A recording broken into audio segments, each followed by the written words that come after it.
How are we doing today? God, I wanted to fucking, I wanted to, like, start it off, like kind of weird, like, kind of funny, kind of creepy, you know, but yeah. Hey, everybody, how are we today on this final day of Oscar nomination voting? Good God, it is, like, the Oscar nominations are less than a week away. Good Lord, I'm really excited, but I'm also really scared because, oh, I need Sinners to do so well here. I need Sinners to do so well here.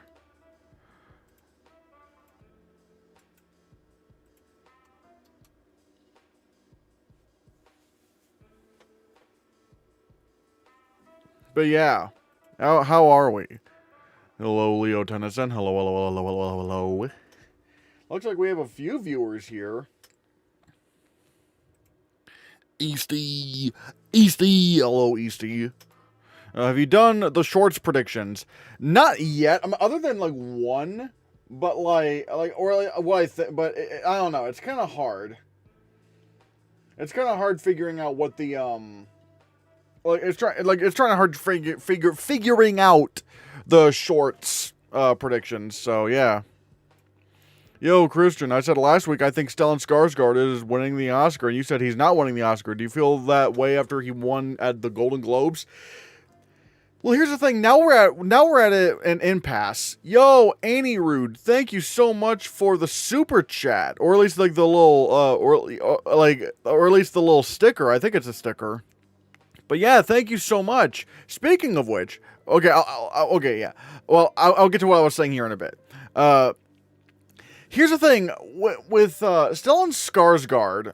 I have no idea because we now have two different winners. We have Jacob Elordi, who won at Critics' Choice, and we have Stellan Skarsgård, who won at the Golden Globes. I think ultimately what's going to happen is it's going to come down to SAG or BAFTA. No, it's going to come down to SAG and BAFTA. And basically, I think whoever wins there that's in a stronger film, that's who I'm going to predict for the Oscar, you know? Now, imagine this like, for example, like, if Jacob Elordi takes SAG and you know, and Stellan Skarsgård takes BAFTA, well then yeah, Stellan Skarsgård's winning the Oscar. But let's say Stellan Skarsgård wins the BAFTA, but like either Sean Penn or Benicio del Toro takes SAG. I'm predicting them because they're in the stronger Best Picture film. So that it's kind of tough. I'm not exactly sure. Stellan's winning BAFTA and winning the Oscar. Well, again, that depends on who wins SAG. It depends on who you have winning SAG, because if it's a stronger Best Picture contender, you have to predict them. I mean, like, that's just kind of how it goes, really. I think Elordi can win SAG, but if Del Toro wins, I would be open to him winning the Oscar. Okay, yeah, that's what I'm saying. Like, if a one battle after another actor takes either SAG or BAFTA, I'm going with them. Well, I'm already currently going with Benicio del Toro, but because again, we don't really know what's going on right now. But not only that, but oh, guys, imagine this crazy scenario. What would you do in this crazy scenario if Benicio del Toro won SAG, but Sean Penn won BAFTA? What do you do then? Because I don't know what I would do. That would be impossible to predict if that were to happen. I don't know what I would do. Because it's like, God, like, ugh.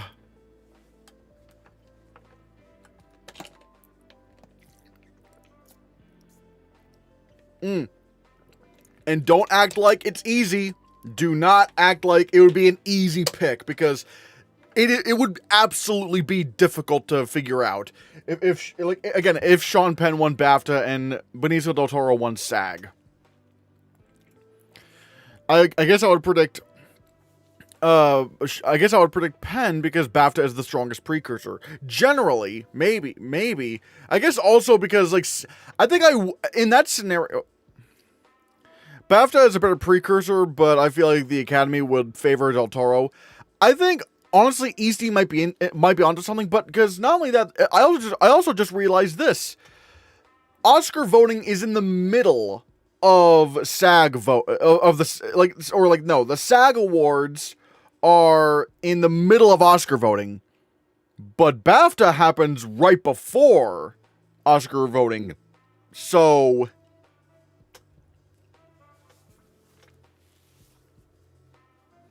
what? BAFTA isn't always the stronger precursor. Kyogen won BAFTA, Kwan won SAG, and SAG took Oscar. Yes, but also Everything Everywhere All at Once was the stronger film. In this scenario, again, if Sean Penn won BAFTA and Benicio del Toro won SAG, they're in the same, like, Best Picture winner. So we don't know, like, that's what makes it really hard to figure out. And again, when you look at a lot of the films that did, or a lot of performances that did win the BAFTA and went on to win the Oscar, they were from stronger, like they were in stronger films. You know, Olivia Colman beat Glenn Close for Best Actress because The Favorite was probably top 5 for Best Picture, and Glenn Close in The Wife was just not even nominated for. Glenn Close was the film's only nomination. And then, you know, you have Emma Stone beating Lily Gladstone wasn't even nominated at BAFTA. The BAFTAs didn't even really care about Killers of the Flower Moon all that much. So the fact that they didn't even nominate Lily Gladstone and they were fully willing to give Emma Stone an Oscar, a BAFTA, that showed that Poor Things was just a stronger film. And then last year, you know, with Mikey Madison beating Demi Moore in lead actress, again, like the stronger film prevailed. So that's kind of what happens. What if Paul Mescal wins the BAFTA? Again, I always come back to this. Who won SAG? Like, who won SAG? That's the more important detail. Who won SAG? Because again, it all depends on who, like, what the strongest film in the line. Again, in a close race like this, and when it is a close race, the stronger film prevails. What if every precursor has a different winner for supporting actor? It would be absolute chaos. But again, I would still be asking who's in the stronger film. So yeah, that's kind of what I would, like, yeah. But oh yeah, by the way, guys, since we're streaming now, I want to see if we can hit a goal. And don't do it yet because I still gotta set up the thing. Can we hit 10 super chats today? Because if you want to support the channel, there's a lot of different ways that you can do that. You know, we have, oh, hold on, let me just get Easty off. You know, we have memberships open for $2 a month. You get members only badges, emojis, members only videos, and also early access to a lot of videos. Members only live chats, which, by the way, this Oscar nomination morning that's coming up, I'm going to be up pretty early doing a 1-hour pregame stream. It's not going to be long because, again, it's going to be really early in the morning. So I'm going to do a pregame stream, but then about like 5 minutes or so beforehand, I'm going to switch, like before, you know, the Oscar nominations, I'm going to switch it to a members stream so that you guys can watch me live react to the Oscar nominations. And don't worry, the video with all the edits, that's still going to come out later and it's still going to, you know, be free for everyone. So I'm not going to make you, you know, pay to make you, I'm not going to make you pay to watch stuff that you already get for free. But if you want more of the conversational kind of thing, and also I'll take, like, you know, 5-minute questions after, like, right after the Oscar nominations, I'm going to be doing that. So if you want to be a member, please consider becoming a member. It really means a lot. Or if you want to support me in other ways, again, there's the super chat feature, or if you look at the pinned chat in the chat, I actually have a link to my Ko-Fi, which would be very useful and very, very helpful to us because, you know, food and stuff. We've got to eat, you know what I mean? We got to eat. And thank you, Leo Tennyson, for the for the super chat. Did you know Honora won Best Picture? Sing Sing was snubbed. Don't remind me. Oscar noms being on Thursday is nice because I have nothing going on until class at 12. I do have work later that day, so that's going to be interesting. But luckily, I really should have enough time to, you know, I really should have enough time to do the pregame stream, then react to the Oscar nominations, take the 5-minute questions after the Oscar nominations, and then just get to editing that video and putting it out. I think I should have time for that.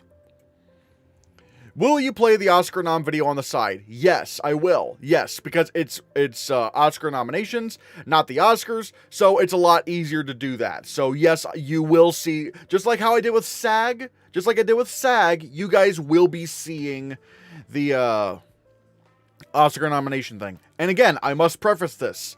I'm not, yes, I am going to be making the live, like the actual live stream of me reacting to the Oscars available for members, but the actual video itself, once I actually edit the video, that's going to be going up for free. Like that, again, like the live aspect of it is really just, hey, you get to interact with me while it's all going on and stuff. So yeah, by the way, everybody, since Leo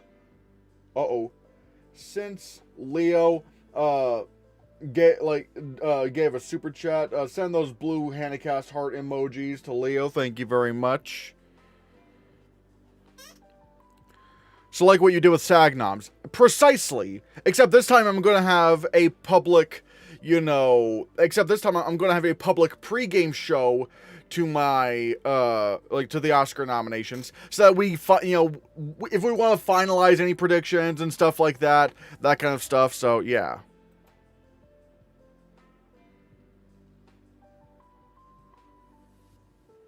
For nominations, do you have something you hope doesn't happen? I'm not sure what you mean by that. Treating us members good. Hey, look, you guys are providing a lot for us. So I gotta give, We usually get one or more surprises and snubs for the Oscar noms. This year, I'm thinking Ethan Hawke gets snubbed for either Joel Edgerton or Jesse Plemons. What do you think are the possible snubs? Well, if I'm gonna be honest, I feel like Jesse Plemons is the one I would look out for that fifth slot, because Begonia is kind of like on the rise. It's like on the rise right now. Like how do I describe it? It's like Jesse Plemons, like Begonia is a film that like has a lot of momentum right now, and I'm convinced it's going to overperform in some Oscar nominations. I feel like I do have a feeling it's going to overperform in nominations. So, like, something you hope doesn't get nominated. Well, I hope One Battle After Another doesn't get nominated for... I hope One Battle After Another does not get nominated for Best Picture, even though I know for a fact it's going to happen. So, yeah. Would you react to the actual Oscars for members? No, because I think YouTube's copyright system would still find me that way. It's really dumb, so, yeah. Plemons in Jordan snubbed. Nope. I can't snub Michael B. Jordan. Purely because Sinners is too strong. He's well, yeah, Michael B. Jordan's too strong. Ryan Coogler's too strong. Michael B. Jordan is literally number 2 for the most awards won this season by a good margin. And Ryan Coogler is number 2 for the most director wins in the critics group. Actually, not just critics groups, but just overall precursors in general.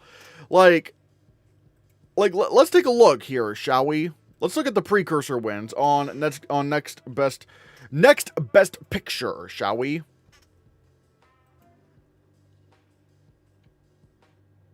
All right. Sinners has 20 wins.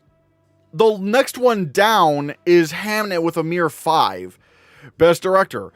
Ryan Coogler, Paul Thomas Anderson has 30 wins for director. Ryan Coogler has 18. No one has won 18 awards, 18 Critics Awards, and missed the director lineup. That's never happened. I can't do that. And with Michael B. Jordan, he has 15 nominations. 15! My guy!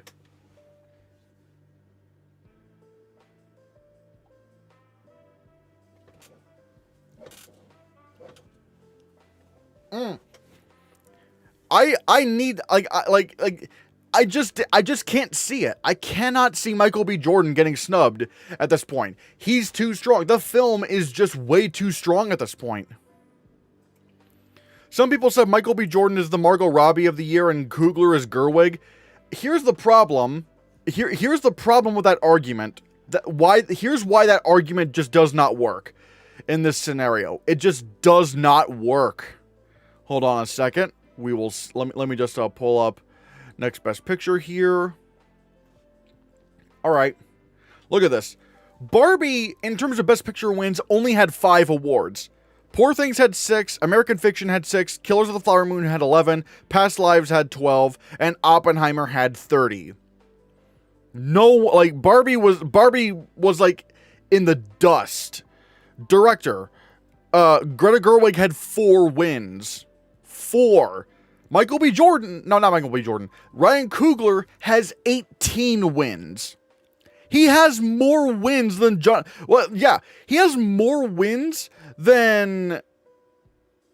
Yeah, he has more wins than Jonathan Glazer, Martin Scorsese, wait, hold on. Let me just look at this a second. Hold on a second.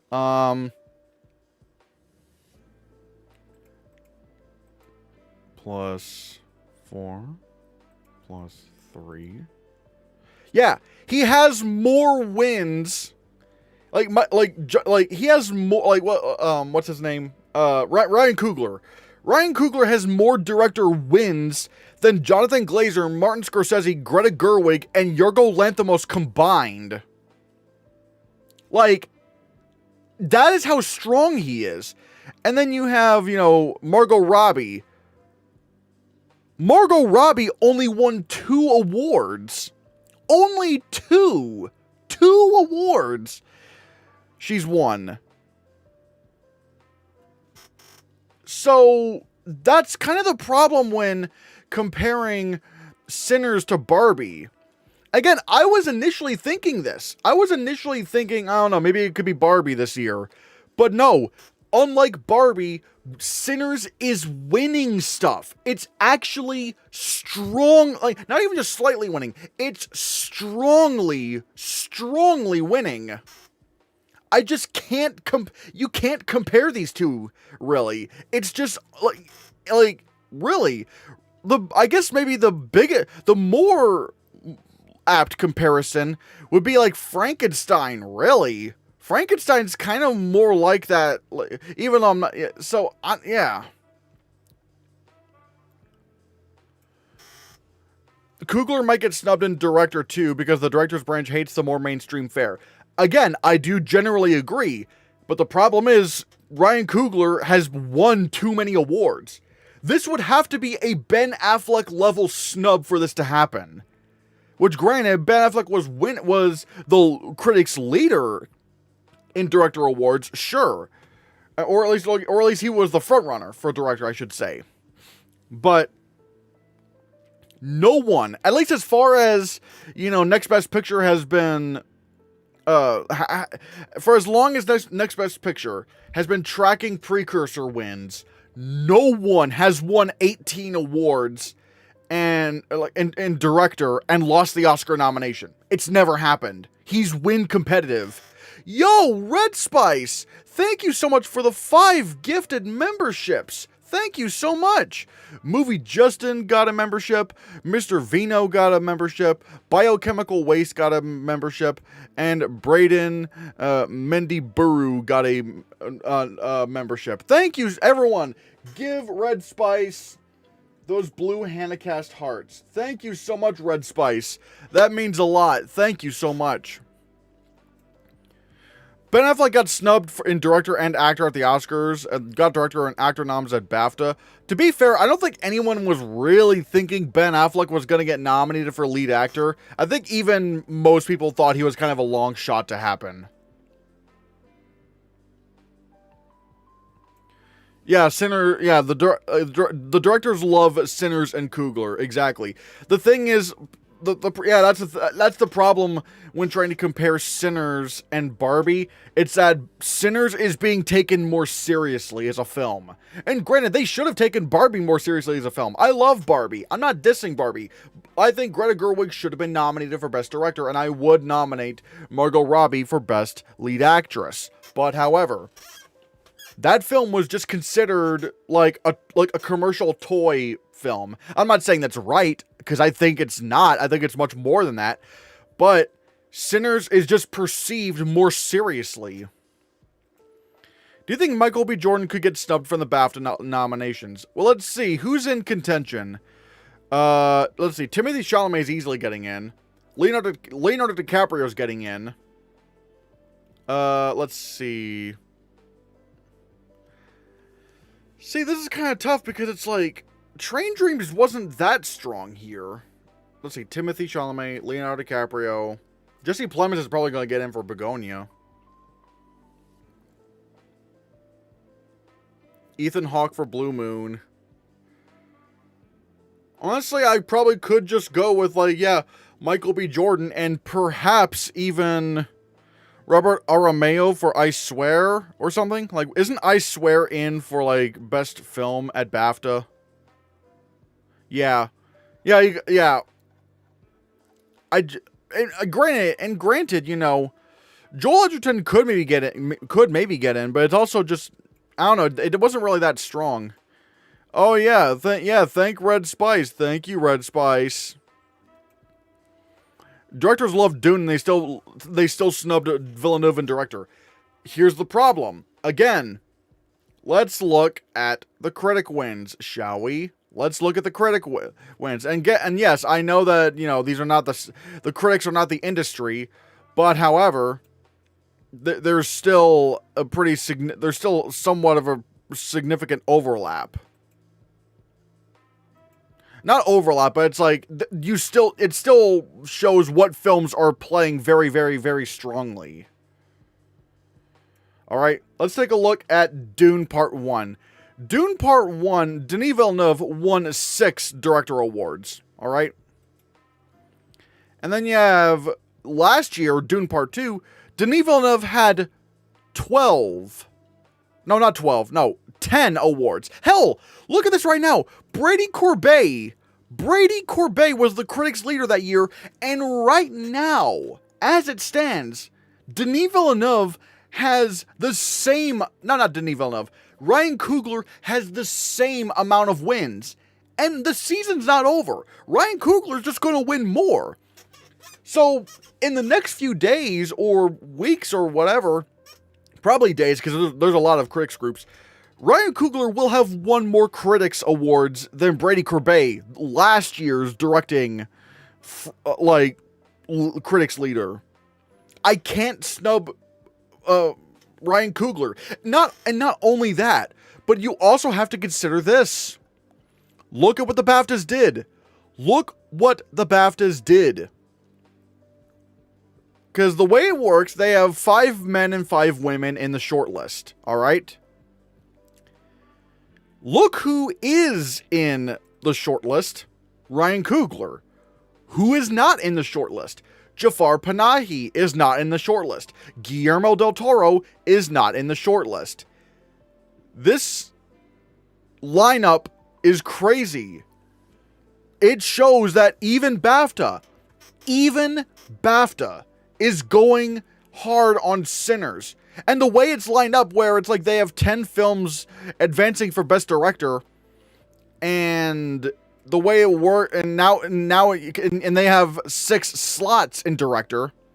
Since you have 10 names and 6 of them are going to get nominated, well then, it's the lineup for BAFTA is going to be easy. It's going to be Yorgos Lanthimos. It's going to be Hamnet.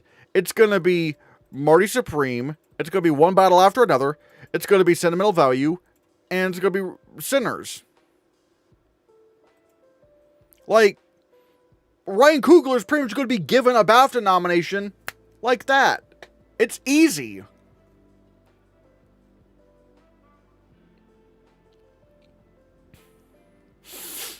Do you think the momentum for Secret Agent is enough for Kleber to get into director? Maybe. That's what I'm wondering. We'll talk about that here in a bit, but maybe. Do you think Begonia gets into Best Film at BAFTA? I'm really wondering that. Because this is where there are only 5 nominees. No, yeah, 5 nominees for Best Film. Because I think Hamnet's in. One Battle After Another's in. Sentimental Value is in.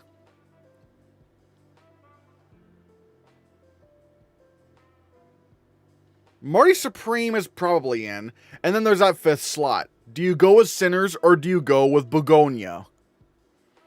I am kind of wondering about that. Or if Marty Supreme just doesn't get nominated. I don't know.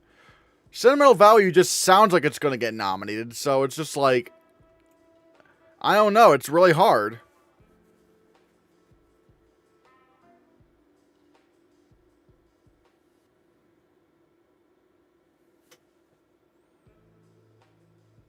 Do you think an animated film or documentary can be nominated elsewhere, like Wild Robot last year? Well, actually, yeah, easy. Easy.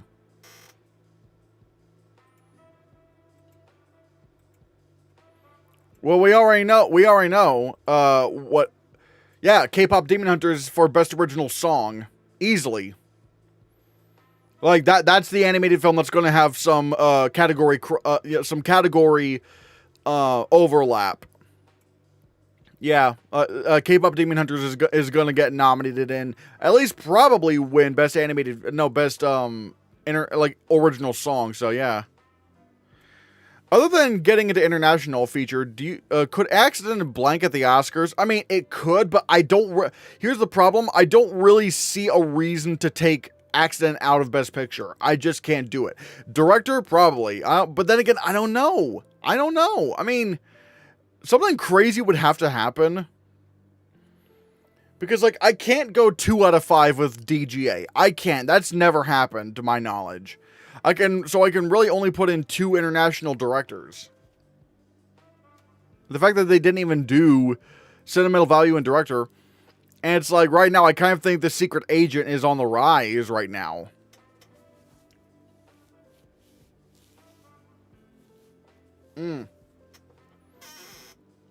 So, I mean, it could, and also original screenplay. I just have to assume Accident is getting screenplay.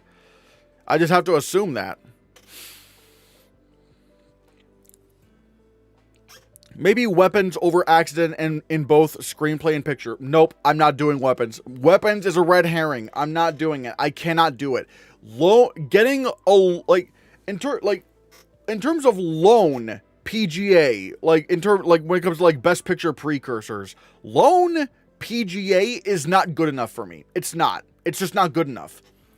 The only time the only time in the past 10 years I think that happened and it worked was Judas and the Black Messiah, which you have to keep in mind, that was a COVID year. Releases were very film releases were very weird at that point. And Judas and the Black Messiah was kind of on the rise at that point. So I just can't do it. I can't do Weapons. And in terms of like the big blockbusters, I mean, lone PGA doesn't get you anywhere. If you're like a big blockbuster, it didn't work for Black Panther Wakanda Forever. It didn't work for Deadpool. And Deadpool had a better of a case because it at least got the Golden Globe nomination. It didn't work for Wonder Woman. It didn't work... again, Glass Onion. It didn't work for Glass Onion, even though that's not as much of a traditional blockbuster, but you know what I mean. It's a big populist film. It didn't work for that film, and it got way more precursors. So when it comes to stuff like Weapons, it's too much of a genre thing that does not have enough precursors. I just can't do it. I cannot do Weapons. I can't do it. Read second to last. I mean, I am trying, but again, because the chat's going by so so fast, it's like if I miss a question, I'm sorry, but the only way to guarantee a question gets answered is through like super chat or something, because the chat goes by so fast, so I might not be able to get to. Well, naturally, I'm not going to be able to get to everything. The Perfect Neighbor should be getting best editing considerations, but they wouldn't nominate a documentary in that category in the modern era. Yeah, the Perfect Neighbor should be in for editing. Like that should be a good nomination, but they're not gonna do it.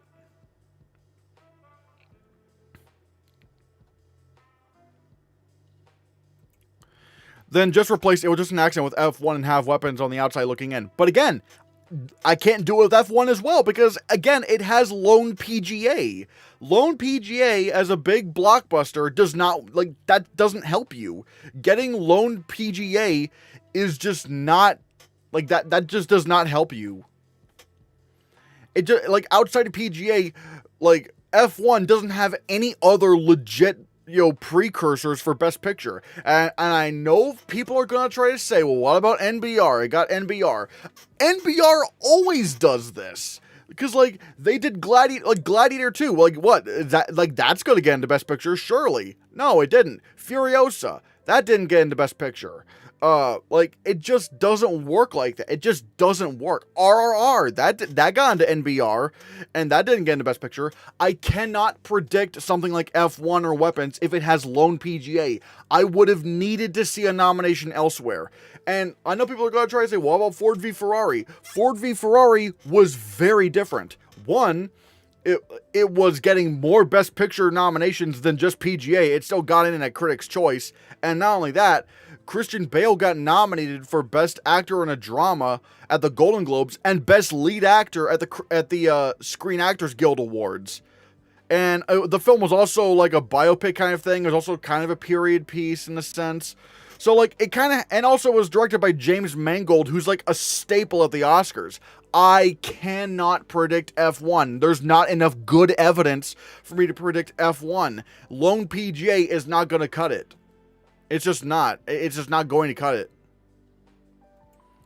And it was just an accident. It has only the Golden Globes. It's so incredibly weak. Okay, yeah, it's not as strong as we thought, but it also, hell, I think even at the BAFTAs, let me look at the BAFTAs here. Let me look at the BAFTAs here. Yeah, even the BAFTAs nominated, it was just an accident over, they shortlisted accident over F1 at the Golden Globe, at the BAFTA long list for original screenplay. I can't do, Accident, it just kind of has everything going for it. Yeah, it's not as strong as we thought. But, however, we've seen movies get in with less. I mean, look at I'm Still Here. I'm Still Here didn't get us, I'm Still Here, was writing off of Fernando Torres's win at the Golden Globes. And yeah, Accident didn't win anything at the Globes, but it was still nominated for a ton of, big awards, Best Picture Drama, Best Director, Best Screenplay. That's not nothing. And again, it just has a better case to make than F1. A film that has literally no, reason to get into Best Picture. And it's just it's just like a big blockbuster that got PGA, which again, PGA always nominates the big blockbusters. They always do it. Why are we just suddenly going, oh, well, F1's going to get in now? How is F1 going to get in when this precedent has been done time and time and time again, where big blockbusters get nominated at PGA and then don't repeat at the Oscars? PGA just likes blockbusters. We just know this.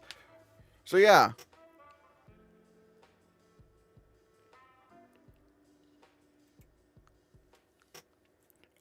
Let's see. Was Zone of Interest shortlisted at the BAFTA picture when it won 2 secondary film awards against Best Film nominees? Yes, the Zone of Interest did. Hell, if I'm not mistaken, I think the Zone of Interest got nominated for every award it was longlisted for, except for Best Film. It just didn't get nominated for Best Film for some reason. But it performed exceedingly well everywhere else. So, yeah.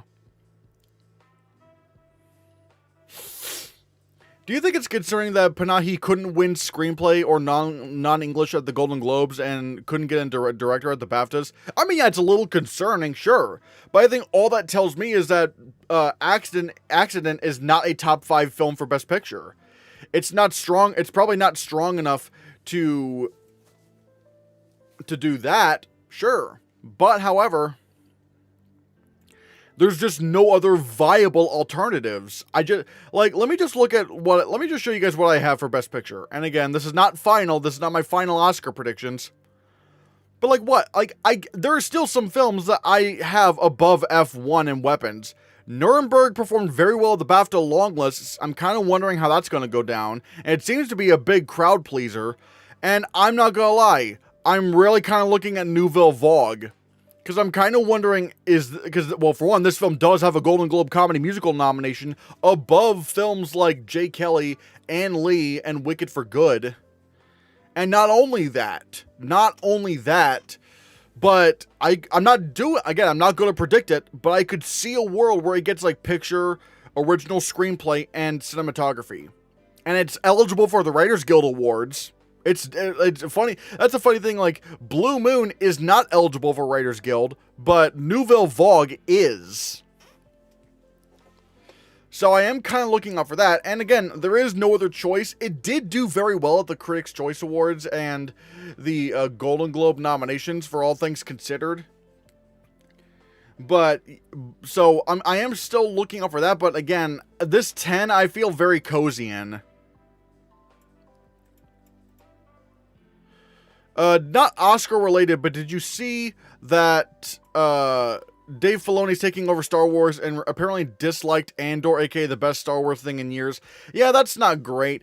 See, I know I'm a little bit concerned about Dave Filoni because all he does is just go back to the Clone Wars, and it's like, I feel like I feel like a lot of, or at least I'm worried a lot of what he's gonna do is just gonna be nostalgia bait. So I'm kind of worried, but we'll see.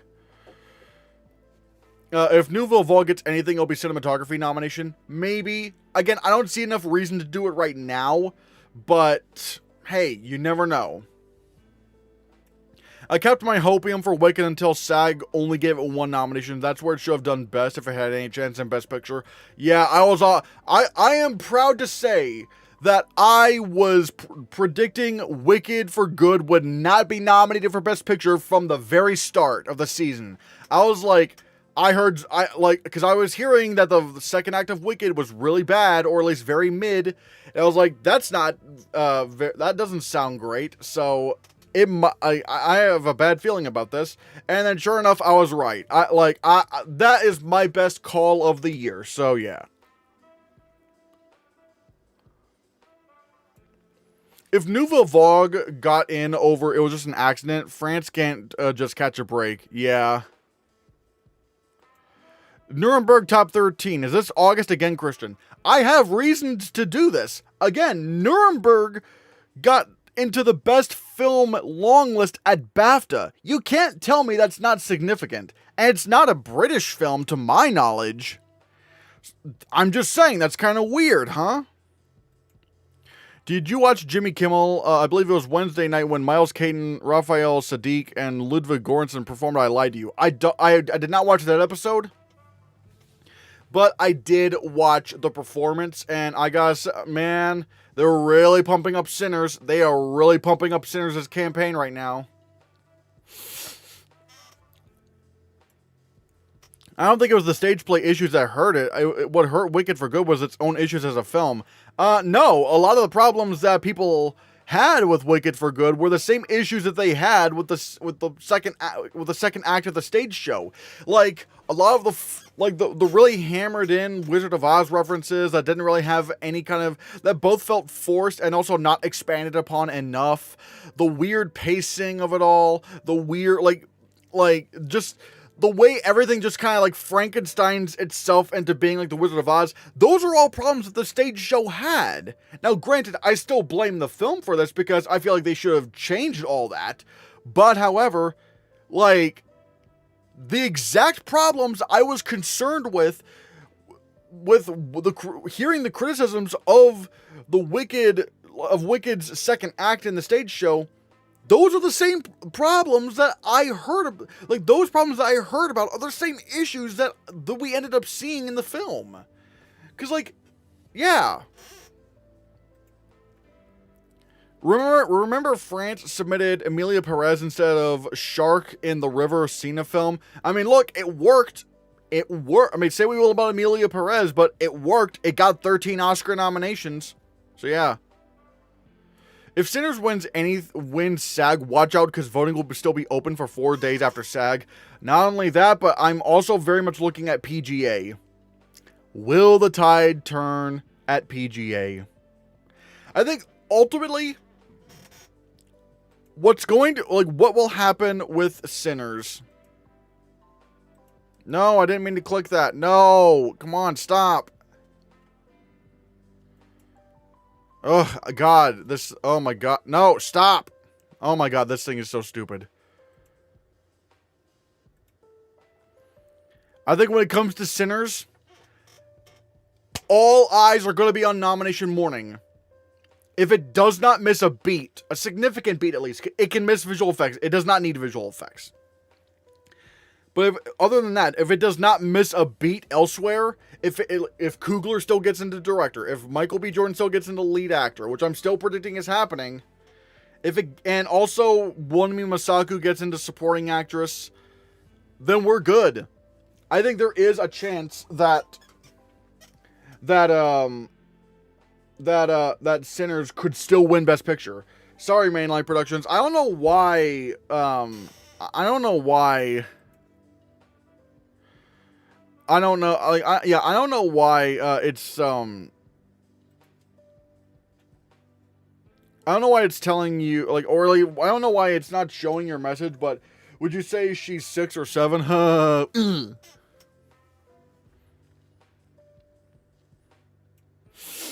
Wicked is like 5 nominations at max, maybe. Although right now I'm actually predicting Wicked to get like how many nominations am I predicting for? Wicked for Good. Oh yeah, 3. I'm only predicting Wicked for Good to get 3 nominations. Costume design, visual effects, and makeup and hairstyling. Those are the only 3 nominations I'm expecting for Wicked. What if Sinners gets 17 noms? I don't know. Wait. The only way I could see that getting 17 nominations is if it got visual effects and a supporting actor. That would be nuts. At that point, it's winning Best Picture. At that point, it's winning Best Picture, and we will all rejoice.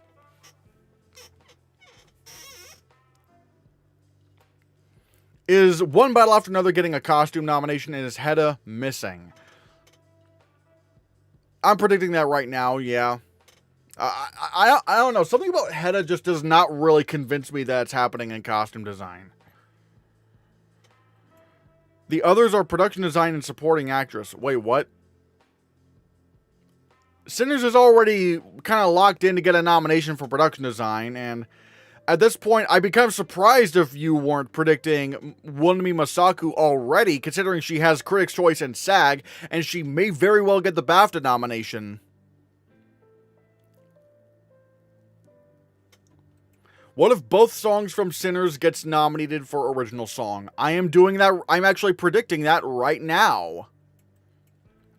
I'm predicting both I Lied to You and Last Time I Seen the Sun for Best Original Song. That is why I have Sinners getting in for 15 nominations. Oh, I'm talking Wicked. Oh, the others are production design and supporting actress. Yeah, I really just do not think Ariana Grande's happening in supporting actress. I just don't.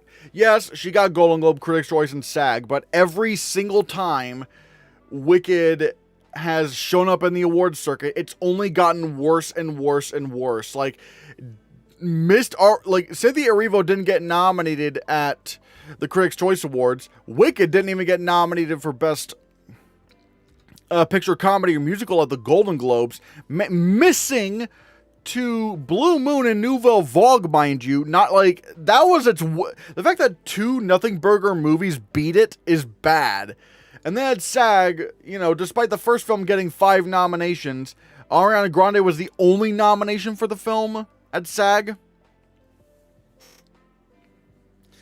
I genuinely do not think even Ariana Grande is gonna come back for this.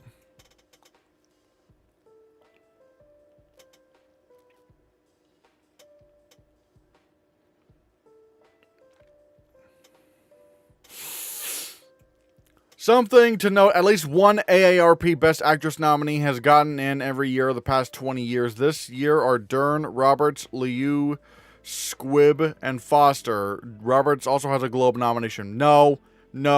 I think that's a coincidental stat. I think that is a purely coincidental stat, because After the Hunt is nothing. No one cares about that movie. Hell, it's doing so bad right now to where it's actually shortlisted for some Razzies. Like, no, no. She's not shown up anywhere other than the Globes.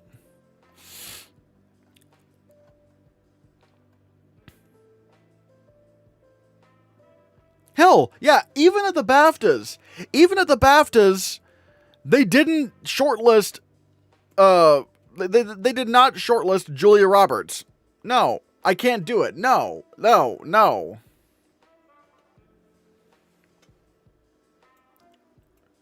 Could Lucy Liu get the BAFTA nod?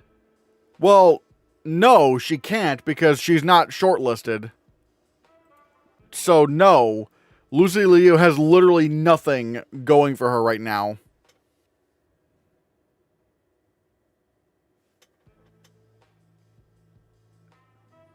If Sinners gets a visual effects nom, I'm gonna spam bye Hannahcast bye and spam and Hannahcast L in the chat. I just don't think it's gonna happen.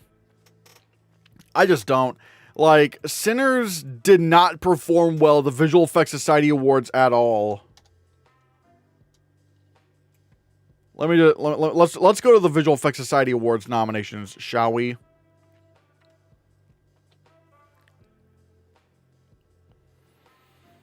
Sinners only had one nomination, Outstanding Supporting Visual Effects No Photoreal Feature.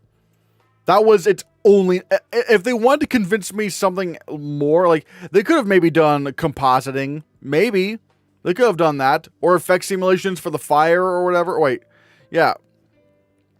Effect simulations for the fire. It's like, they didn't do that. I just can't do it. I needed Sinners to perform better.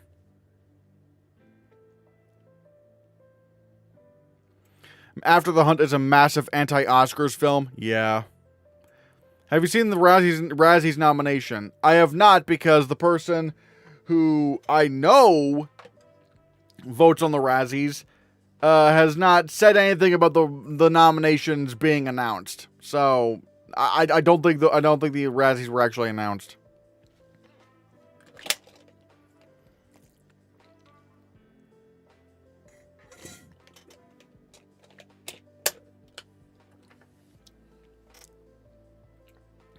Oh boy. Didn't the Smashing Machine not do well at the makeup precursor? So why can't Sinners get into visual effects since it's so strong in picture? Let's look at the makeup nominations, shall we? And also, what, like, I'm gonna have to... yeah.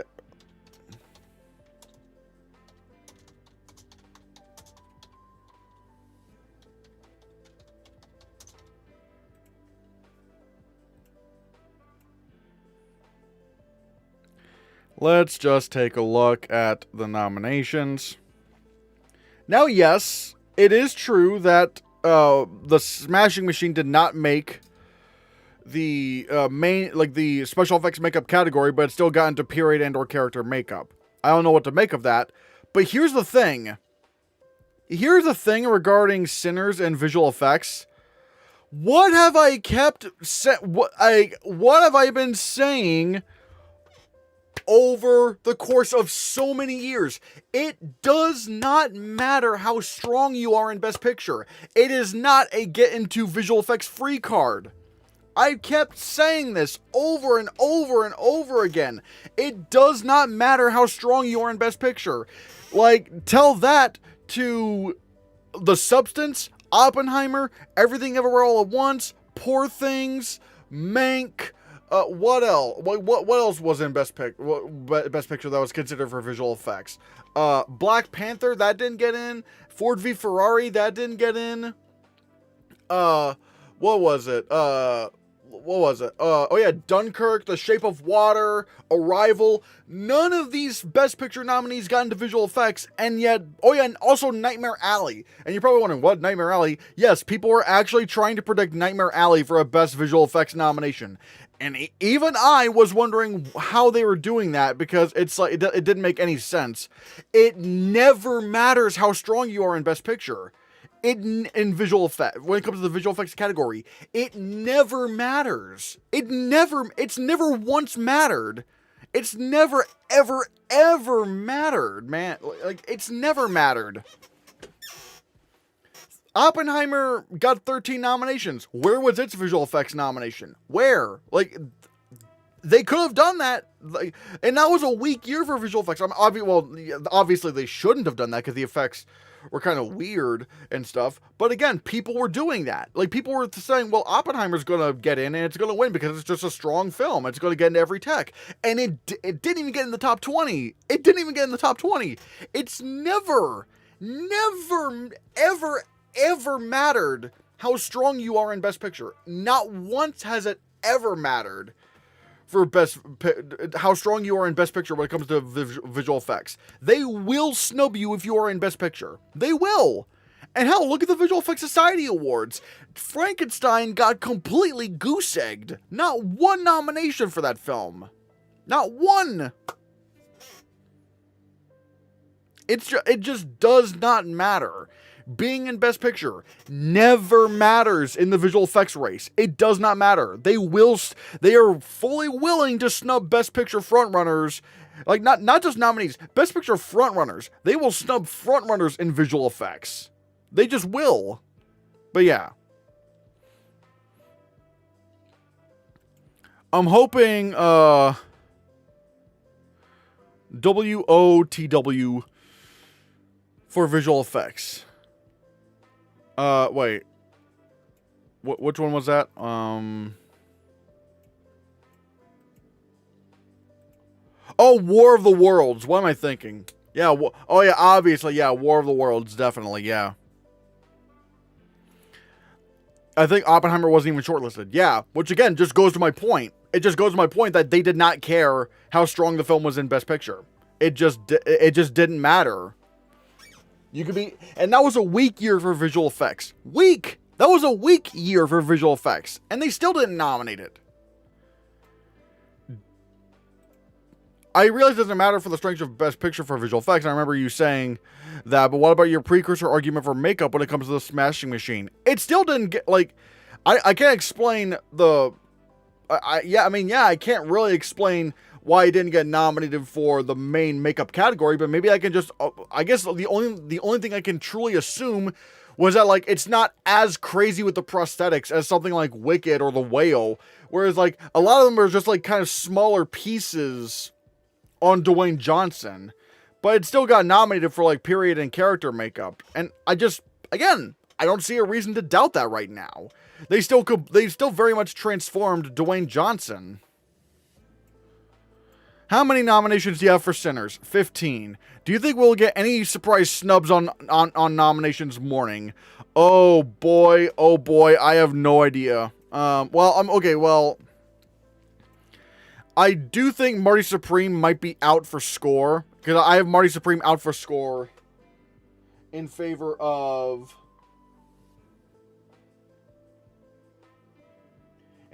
Begonia. And also for director, I don't have Josh Safdie in. I do not have Josh Safdie in. So yeah. Christian is about to get on his Lost Bus to Superman Land. I do have Lost Bus and Superman in. They are both locked in for visual effects as far as I'm concerned. They both got 4 nominations at VES. And as far as I'm concerned, in the 2020s, no film that got 4 nominations at VES got snubbed for the Oscar for visual effects in this current decade. So it's like, yeah. And yeah, Superman did not make the main category. Sure. But it's kind of also whatever, because it didn't miss a beat anywhere else. So yeah. Not Oscars 2026 really, but the big break is likely the same for Jesse Eisenberg's new film. Thoughts? I don't have many thoughts. I don't know anything about it other than it's a musical.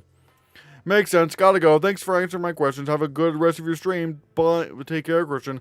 Bye, AJ. Bye. Bye, AJ. Everyone say bye to AJ. Should I watch Spider-Man Across the Spider-Verse, Scream 3, or 23 weeks later? I've seen Spider-Man, the others I haven't. 28 weeks later, probably. Maybe that. So, I don't know, maybe. I don't know, I'm also just not vibing with the Scream franchise right now, even though this is Scream 3 and it's been, like, way beforehand, but it's also just, like with how they were treating, like, Melissa Barrera and how all this has just gone down, it's like, I'm not really interested in Scream anymore. I don't really want to watch Scream. I have a feeling Paul Mescal could miss. What do you think? I just don't have enough evidence to do that. I don't. Because he's still got... Hell, like, SAG, I was kind of wondering if they were going to double down on, you know... Like, no, I thought SAG was maybe going to show weakness for Hamnet. But no, instead they doubled down on Hamnet. They doubled down and said, not only do we want to nominate Paul Mescal, we want to nominate the film for Best Ensemble. They doubled down on Hamnet. I just don't, and he's going to get the BAFTA nomination. I just don't have enough evidence to snub Paul Mescal. I just don't. That's the problem. I think Miles gets in and Sean Penn drops. Oh, I would love that. Oh, believe me, I would love it if that happened. But I don't know. Actually, let me look at the critics tallies. Let's see how many, but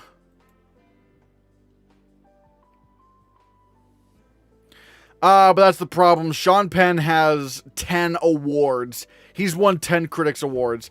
I don't know if I can snub him. I just don't know if I can. I don't know if I can do that right now. I think Elordi may drop. But again, I just don't see the evidence right now. Because he has the Critics' Choice win. He's won Critics' Choice. I just don't know if I can do that.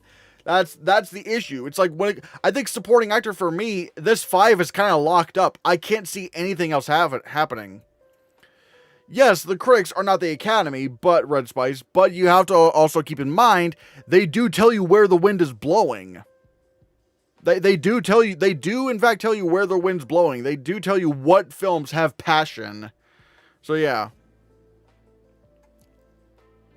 I want Miles to happen so bad. I would love it if he happened. I want him to happen. But that's what I'm kind of wondering. Dilroy Longlist's mention makes me want to predict him so bad. I mean, yeah.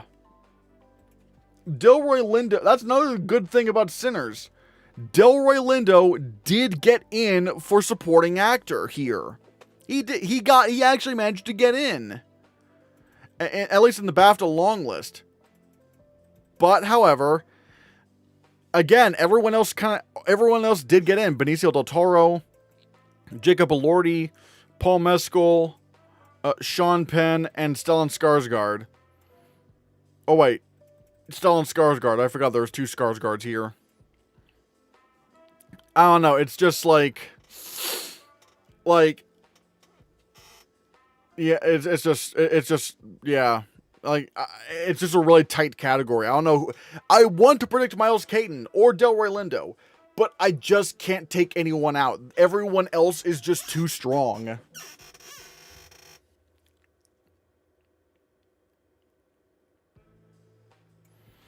Imagine if a miracle happened and no other choice gets nominated for screenplay. Oh, I would rejoice. I would rejoice. In a perfect world, it would be one battle after another that gets snubbed out of screenplay in favor of no other choice, but I know that's not going to happen.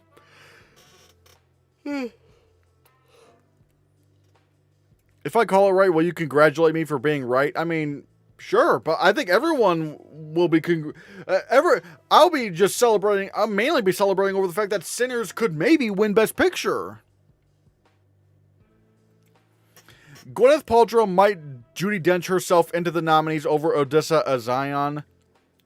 Problem. Again, that's just not something I can predict to happen. You can't really predict something like that to happen because like that was so rare. And also, the problem with the other problem with that year is that maybe you could have, like, I think there is a chance that Judi Dench could have gotten into Best Supporting Actress at the BAFTA nominations if there was no jury. Sure, maybe that would have happened, but we don't know. So it's like, I don't know. And right now we don't have BAFTA nominations to go off of, so it's like, I kind of have to go with Odessa Azion because she does have SAG. Marty Supreme does have SAG Ensemble. It's just not really, it just hasn't really missed a beat so far with the acting, so it's like, eh. I have Avatar F1, Avatar, Lost Bus, F1, and Superman in visual effects, but number 5 feels flimsy. No matter what movie I put in that spot, it feels weird. For me, For me, it's pretty easy, honestly. I feel very cozy in my visual effects 5. I feel very cozy. I have Wicked for Good. Because Wicked for Good, yes, did I say that it's dead in Best Picture? Yes. But again, that does not matter. And at the Visual Effects Society Awards, it performed about as well as the first Wicked. And not only that, Wicked for Good has more extensive visual effects sequences than the first Wicked. Like, this one has way more, like, big, showy sequences with, like, CGI animals and, you know, CGI, you know, like tornadoes and all that stuff. Also, fun fact, the Tin Man, from what I could actually see with the visual effects breakdown, look up Wicked for Good visual effects Wicked for Good VFX breakdown frame store. Watch their breakdown because they actually replaced the Tin Man's entire lower half with CGI. Like, it's very seamless because, like, you would think, no, they probably just took out the blue screen stuff. No. If you go at it frame by frame, you can actually see where there's subtle differences. And so, Wicked for Good basically has more of a case for visual effects than the first Wicked. So it's like, I'm good. I'm good with this 5, you know? I'm cozy. I feel damn good with this one.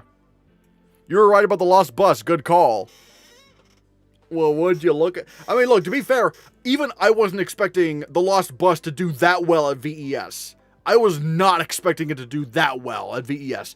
Like, the fact that it not only got 4 nominations, which again is pretty major, kind of locks it in for the nomination, but the fact that it leapfrogged supporting visual effects to get into the main category, I have it at number 2. It's so in at this point. It's so in. Oh, what do you...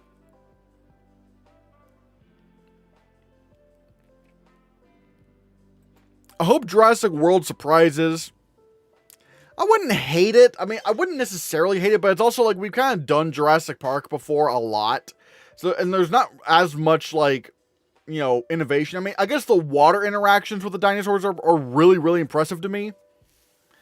I guess it's more take it or leave it for me. If I could rank, I don't know. Yeah, I guess I wouldn't hate it, but I'd be like, alright. Wicked for Good also has bad CGI face Jeff Goldblum at the end. Definitely nowhere near as amazing as Wicked 1's visual effects. I disagree. Also, I think Wicked for Good CGI is way better.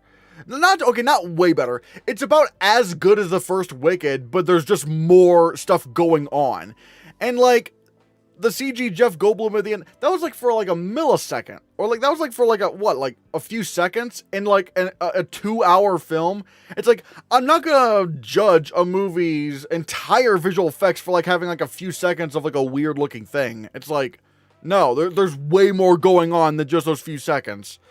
So, yeah.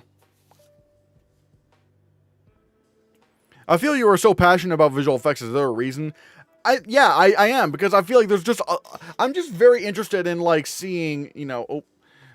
I'm just very interested in seeing this kind of technology grow and see how real it can get and see, like, what things can be done with CGI and other means of visual effects.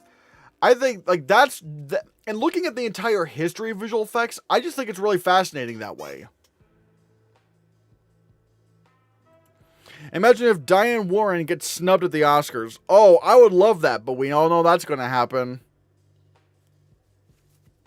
So yeah. If Stellan is the frontrunner, could Miles pull up a blunt elbow at SAG? But again, we don't know if Stellan's the frontrunner or not. We don't really know. I guess if he won BAFTA, I mean, sure. But, like, again, it depends on, like, so I don't know. And even if Stellan Skarsgård were to win a BAFTA, I'd still probably predict a one battle after. I'd probably still predict Benicio del Toro to win SAG. So yeah.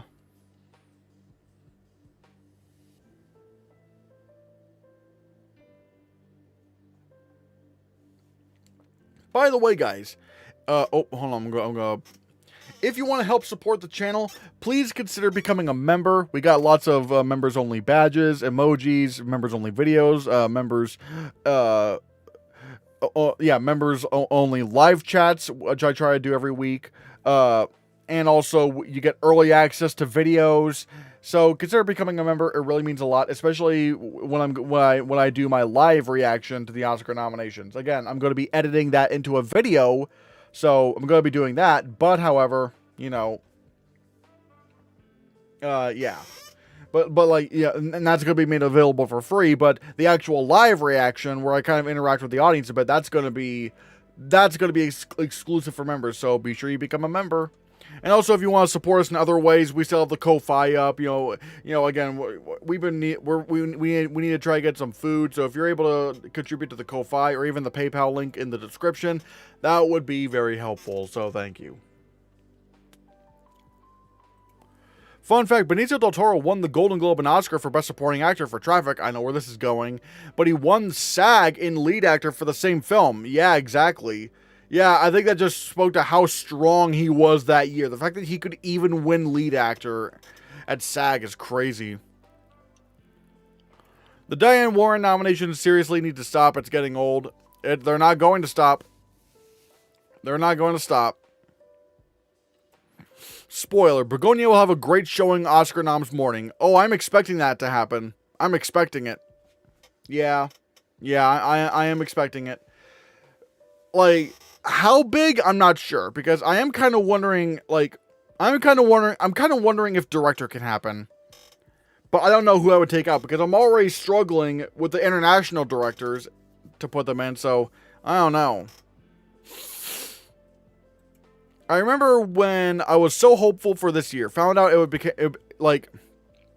became a Groundhog Day scenario. Oh well, can't wait for next year if the loop doesn't happen again. Oh.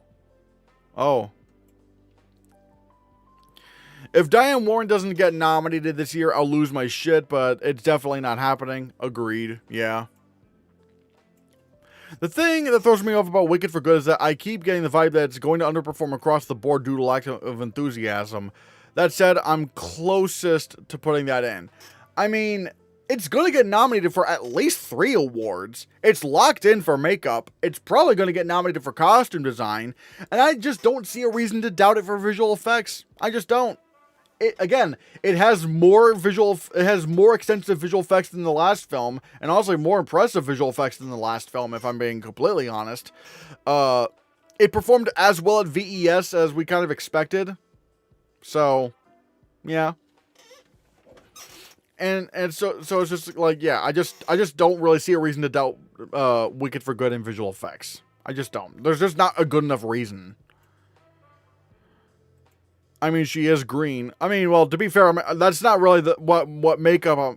If we're talking about Elphaba and Wicked, it's like, that's not really the reason why I'm predicting Wicked for Good to be nominated for makeup. I mean, it's mainly the Tin Man that's convincing me, so.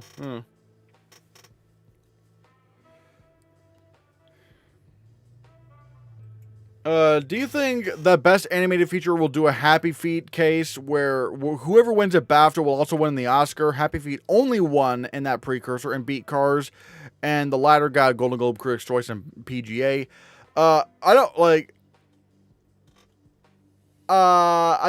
can't predict that to happen. I can't really predict that to happen because it's only happened once. The fact that it's only happened once, never before and never after, again, it's just like, that's too crazy of a call for me to make. It's too crazy. Oh yeah, and the Scarecrow. I mean, yeah, there is a Scarecrow. I just think, I just think the Tin Man might, especially since he's a lot more visible, like in the marketing and stuff. So yeah.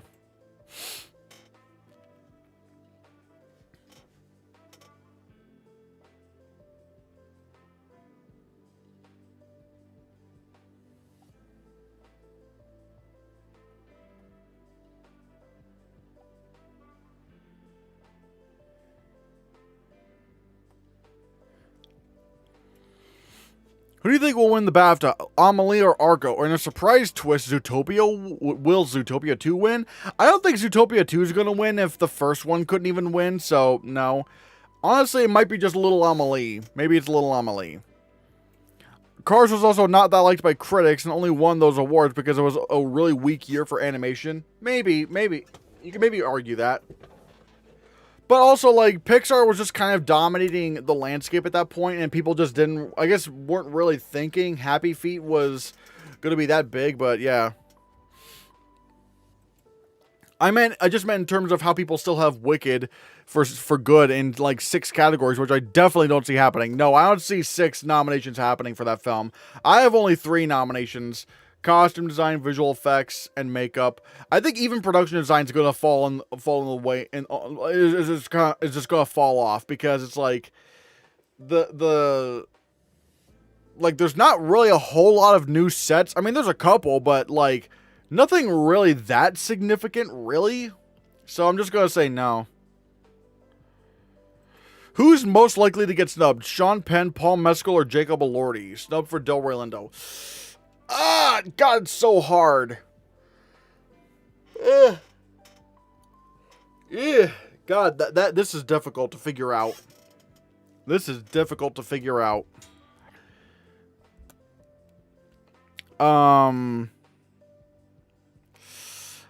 Weirdly enough, technically, Jacob Elordi, even though he has won Critics' Choice, on paper, he's still the one I feel like would get snubbed the most likely. Because one battle after another is winning Best Picture, and let's be real here, Hamnet's number 3 for Best Picture. So it's like, yeah. Also, Happy Feet only won because of the name George... I think he meant Miller, not Mueller. Happy Feet is still very well acclaimed, and hell, I'm even a big fan of Happy Feet. I love Happy Feet. Happy Feet's amazing. There was a lot of passion for that film. So it's like, yeah.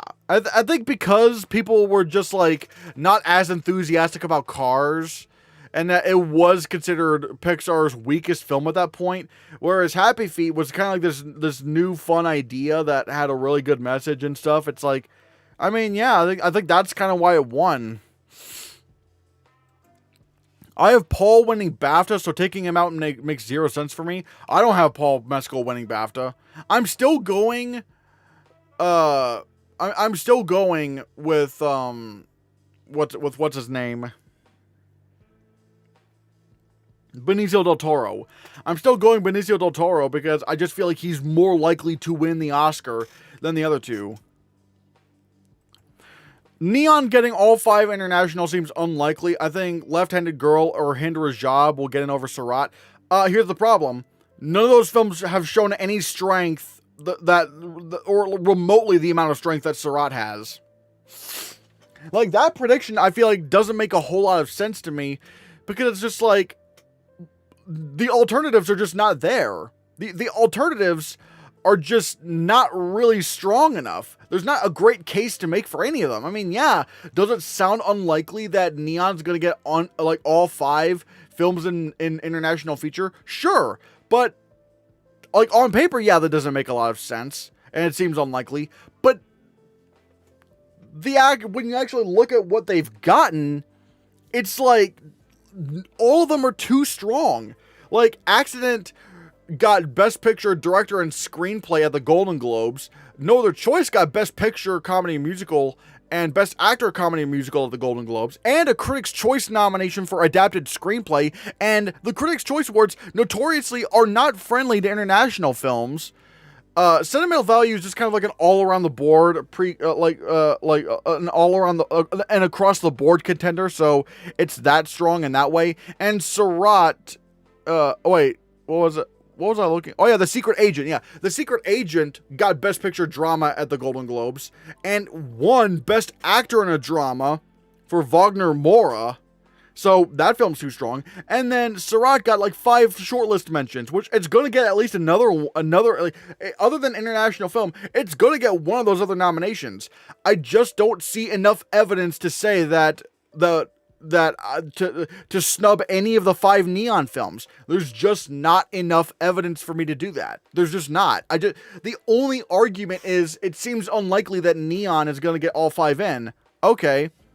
But outside of that, there's not really there's not much evidence besides that. So I just can't do it. I have to default to all 5 Neons because literally none of the other contenders are remotely as strong. None of them.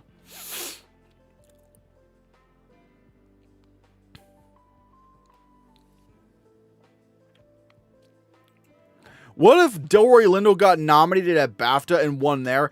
I'd be shocked, but at that point I'd be like, okay, if he's nominated for the Oscar, he's probably winning, depending on who wins SAG as well. But at that point, it's like, if BAFTA's going to go for Sinners there, then like it's probably going to do very well at the guilds. So yeah.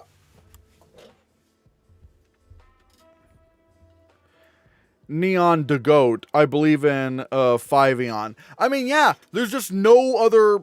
I just don't think the other alternatives are remotely as strong. I just can't do it. I just cannot do it right now. If one film misses international, it's no other choice. I mean, I think I guess if you wanted to make an argument, Surratt is number 5 because it's the least likely film to get into Best Picture. But like, because like no other choice, it still got in for Golden Globe Comedy Musical Picture and Golden Globe Comedy Musical Actor, and still got Critics' Choice Adapted Screenplay. You can't really say like I think by default it's number 4. By default, it's number 4. Because Surratt technically has no Best Picture nominations anywhere, has no screenplay nominations anywhere. But again, I think it's still in because of the amount of shortlists that it got into with 5. I have an upset with Demon Slayer over Elio in animated feature. Bad idea. I think that's a bad idea. Don't do it. The Oscars do not nominate anime action films. And yeah, sure, Elio is not like one of the best Pixar films, but they will default to Pixar. So it's like I just don't think it's a good idea. And plus, like, Demon Slayer is based off of a TV series, and do you really think the Oscars are going to want to watch a whole-ass TV series before watching the Oscars? No, watch a whole-ass TV series before watching this movie? Probably not. No Other Choice won International People's Choice Award at TIFF. Exactly. It is a crowd pleaser. And I was wondering, like, if it could get into Best Picture, but it just doesn't seem to be happening right now. So I don't know.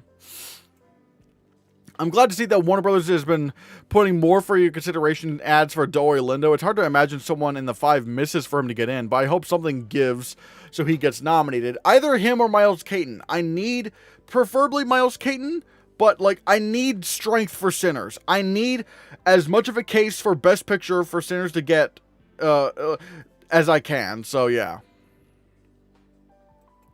Does anyone think Sorry Baby stands a chance for the 5th slot in original screenplay? It stands a shot. I don't have it in, but I think it stands a shot, sure. This is what I have for original screenplay. I'm still doing Accident and Secret Agent because I want to play it safe by getting, by having, Best Picture films. I want to play it safe, so yeah. If anyone's going to knock Elio out of the nominations, it will most likely be Bad Guys 2. I don't think Demon Slayer will happen. What do I have instead? Like, let me see what I have.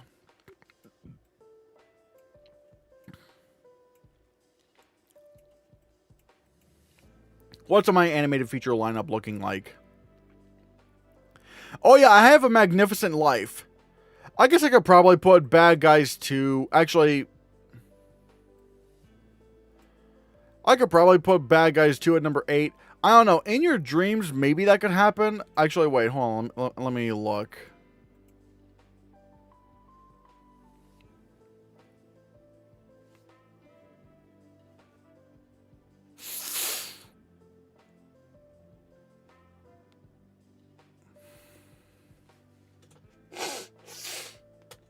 Yeah, I have In Your Dreams. So In Your Dreams makes some sense to me. But again, it's like, I don't know. I think it's just kind of this 5. I don't really think anything is going to beat out this 5 for animated feature. It just seems very much locked in.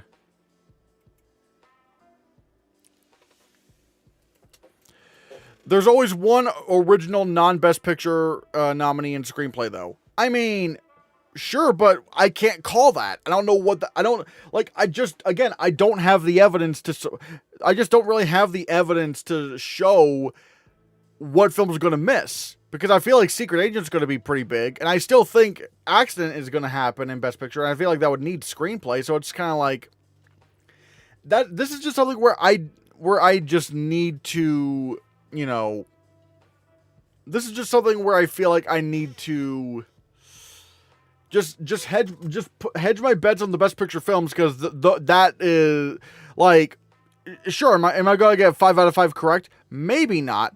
But however, I don't know where the alternative is going to be, because who knows? Maybe Sorry Baby is not that film. Maybe Nouvelle Vague is that film. Maybe Blue Moon is that film. God, I don't know. Weapons? I don't know. But I want to play it safe with the Best Picture films, because I'm going to get one of them right, at least. I'm going to get at least one of them correct.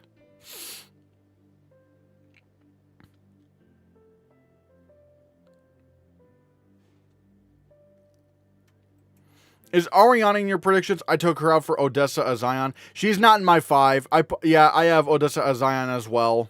I have her in.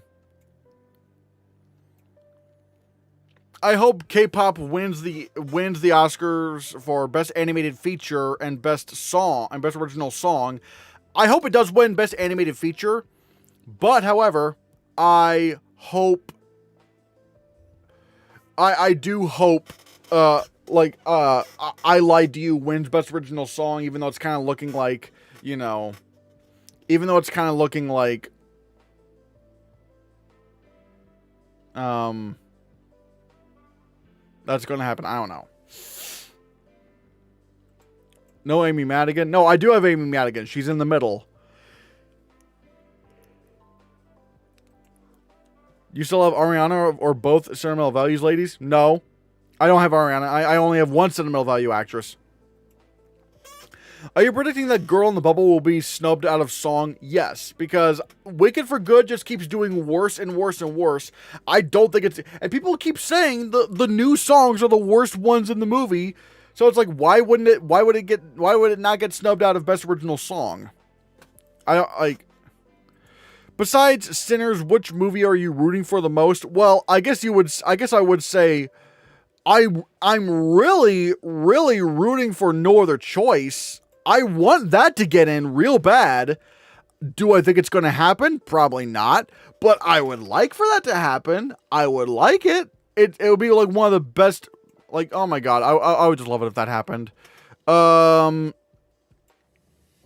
I'm kind of rooting for Begonia to do very well, but it's like, yeah, realistically, it's like, yeah.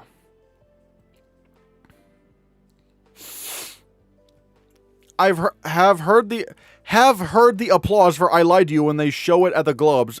I don't know. It can still win. I think, here's the thing. Right now I'm predicting Golden to win. If I Lied to You starts taking, like, if it starts looking like it's winning Best Picture, like, again, we know it's going to win Original Screenplay at the Writers Guild Awards. We don't have to worry about that. If it takes PGA and SAG Ensemble, I mean, if it won PGA, it would easily win SAG Ensemble. What am I kidding? But if that were to happen and Sinners, like, actually becomes the frontrunner, at that point, I would switch back to I Lied to You for Best Original Song. Like, I feel like that, like, if it starts winning Best Picture, that's my logic. I think I Lied to You wins Best Original Song if Sinners wins Best Picture. But right now, I don't have that right now, so I'm not doing it. It feels weird that the I Lied to You scene is the major scene of Sinners, but it might lose to Golden. Yeah, it doesn't make a lot of sense to me. And don't get me wrong, I love Golden. But for me, Golden is like...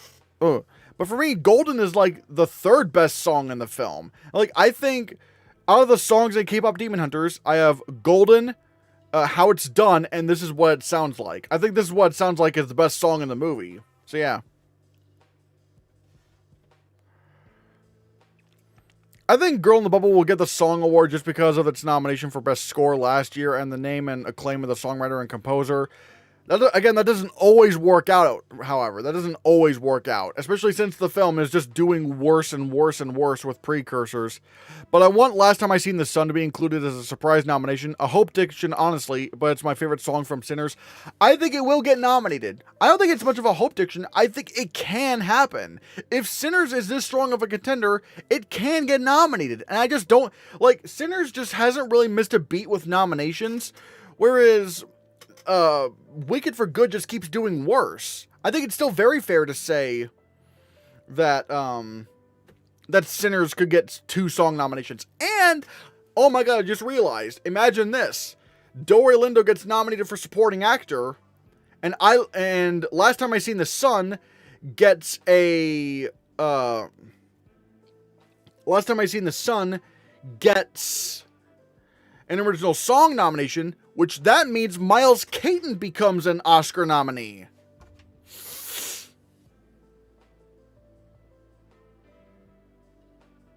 Unrelated question. If you didn't like Anora because its characters were loud and obnoxious, why did you like K-pop Demon Hunters?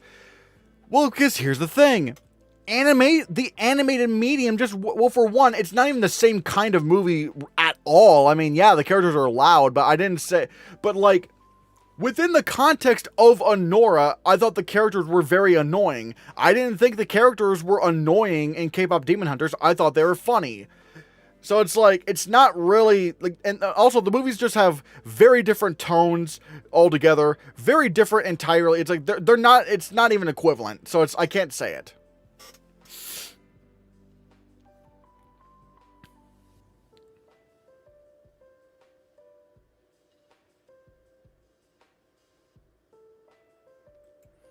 No other choice has the goods to get the nominations it deserves, except being Neon's priority. The Secret Agent Sentimental Value knows it's an accident. Being higher priorities hurt it badly. I agree. I just realized something. If Golden wins Best Original Song, it will be the first film since Coco to win this category. Yeah. If Sinners win SAG and PGA, Coogler's winning. I don't even care even if he lost DGA. Well, no, if he lost DGA, I'd still say Paul Thomas Anderson's winning. Because here's the thing. It's like Bong Joon-ho, yeah, that was crazy. He actually managed to win director, but also for one, he did get a precursor. He still tied Critics' Choice with Sam Mendes. So it's like, if Ryan Coogler lost DGA, he would not win the Oscar. Like, that just doesn't happen. Unless, no. I would not predict Ryan Coogler to win Best Director. Sinners can still win Best Picture, and it doesn't even need director to happen. So, yeah. Oh, my favorite K-pop Demon Hunter song is Your Idol. That was a fun song. And Free, really good, too. Oh. Anora isn't a comedy. Well, no, I think it tries to be.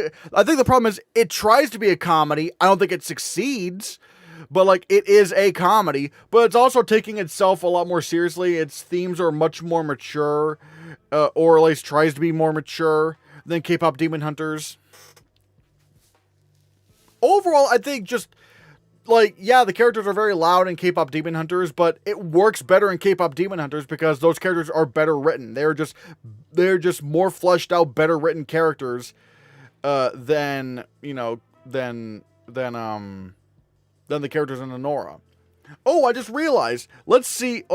Let's see. How long do we have left for the bullseye? The goal, the super chat goal.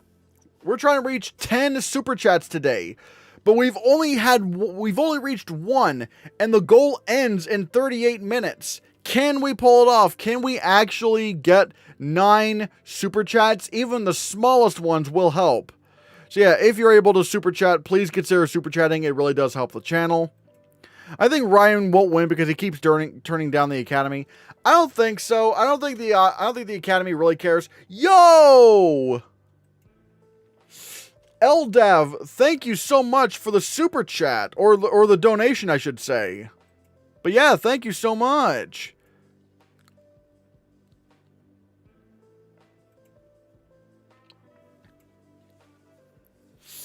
But yeah, I don't think Ryan Coogler like not like. Oh, by the way, everybody, give Eldav some love in the chat. Show those blue Hannahcast heart emojis. Send some blue heart Hannahcast emojis towards their way. Thank you so much. But I think I don't think the Oscars really care because they're still going to nominate Sean Penn, and he literally gave his Oscars to Volodymyr Zelensky. It's like said, and he was like, well, if the Academy doesn't, if the Academy doesn't, like show support for Ukraine, then I'm not going to show up. Then I'm going to boycott the Oscars or something like that.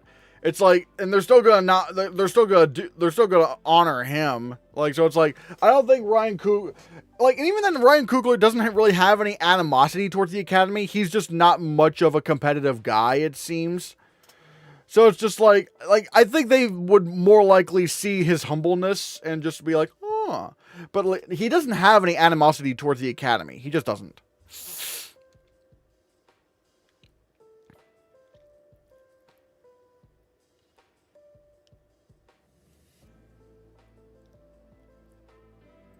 Hope you can stream once more before the Oscar nominations are out. Well, that's the thing. Yeah, I'm going to try to do a couple of streams. Well, if you're a member, then you will. Then I'll try to do a stream, on Monday, I think. Monday, I'll probably do like a members only stream.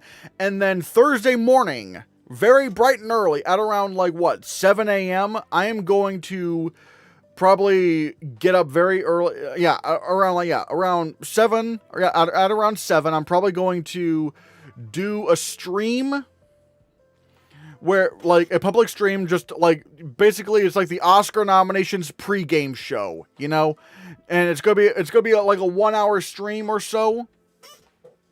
But yeah, leading into the Oscar nominations, so yeah. But yeah, we are currently at 2 super chats right now. 2 super chats. Can we get more? Are we able to get more super chats? Are we able to get to 10? All we need is about 8 more, I think. How much time do we have left in the timer? How much time do we have left? We have 35 minutes. Can we get any more super chats? Can we? Let's see. Let's see if we can do that. Also, I'm probably just gonna take this opportunity to talk about some guilds I just did not get to. I'm just like, ugh. I feel bad.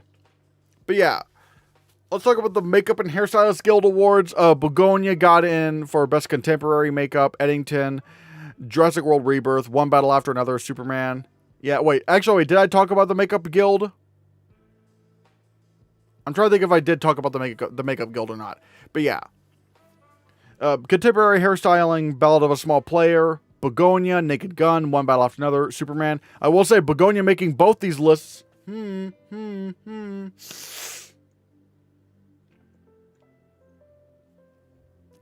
yeah, period and or character makeup, Frankenstein, Sinners, Smashing Machine, Weapons, Wicked for Good. Yup. Period hairstyling, period and or character hairstyling, Frankenstein, Marty Supreme, Sinners, Weapons, Wicked for Good. Funny enough, I did Marty Supreme is not in the makeup category, which is weird. And Best Special Makeup Effects. We have Frankenstein, One Battle After Another, Sinners, Weapons, Wicked for Good.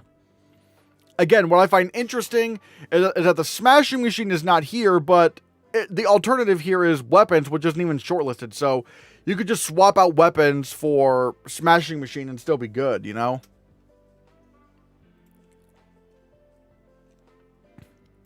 might get 6 or 7 super chats. Make it happen, ZJ13 Goat. You want to make those 6, 7 jokes? Make those super chats happen. If it was shortlisted for makeup, it will be a lock for makeup. Weapons? Maybe, but again, I'm just not sure. But yeah, let's look at the Artios Awards nominees. This will help us in the casting category. Or will it? Because apparently you do have to be a guild member to be nominated. So Weapons and what was it? weapons and One Battle After Another are not here. Wait. Oh, wait. Oh, you mean Begonia? No. It would not be a lock for a nomination. No. Because what makeup? All they did was like shave her. The problem is that all they did was shave her head and put like cream on her face. It's like, there's not like, it would absolutely not be a lock. The makeup branch way prefers the prosthetics over just, especially something as minimal as like shaving her head and face cream. It's like, that's not really impressive. That's not really worth a nomination. It would not be a lock at all. No way. But yeah, big budget feature big budget comedy. Jay Kelly, Materialist, Naked Gun, Phoenician Scheme, Wake Up Dead Man, and Wicked for Good. To my knowledge, the only one shortlisted for the Oscar is Wicked for Good, which is weird because the only new casting choice they made was for The Lion. So, Feature big budget drama. Let's see, Begonia, F1, Frankenstein, Hamnet, Marty Supreme, Sinners. This is interesting. Because if I'm not mistaken, Sinners, Marty Supreme, Hamnet, Frankenstein, and I think those are shortlisted for the Oscar for casting. Which is interesting. Sinners might win this. It might. Feature studio or independent comedy, Eternity, Friendship, Oh Hi, Rental Family, The Wedding Banquet, and Twinless. Ooh. Feature studio or independent drama, Blue Moon, Eleanor the Great, Nuremberg, Pelion, and Sentimental Value, and Train Dreams. Oh, wait. Train Dreams is also... Wait, no. Yeah, Sentimental Value is also nominated for... shortlisted for the Oscar. I'm interested. But again, it's really hard to say what's going to get in at the Oscars because it's like One Battle After Another is just like not eligible here. So, I don't know. Feature low-budget comedy or drama, All That We Love, Bob Trevino Likes It, Griffin in Summer, Plain Clothes, Sorry Baby, and We Strangers. All right. International film, Kokuho, Sound of Falling, and The Fisherman, and feature animation, Elio, Bad Guys 2, and Zootopia 2. Yeah.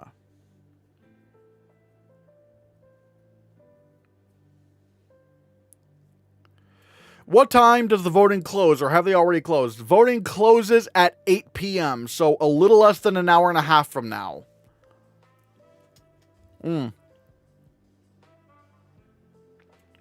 Elordi's not missing. It's Sean or Paul. Sean condemned the Academy and gave one of his Oscars away. I don't really think that matters. Jacob isn't missing. It's Sean or Paul. He called out the Academy and condemned them. I really don't think they care. Especially for something like supporting Ukraine. It's like, they're not going to care. They're not. I mean, like...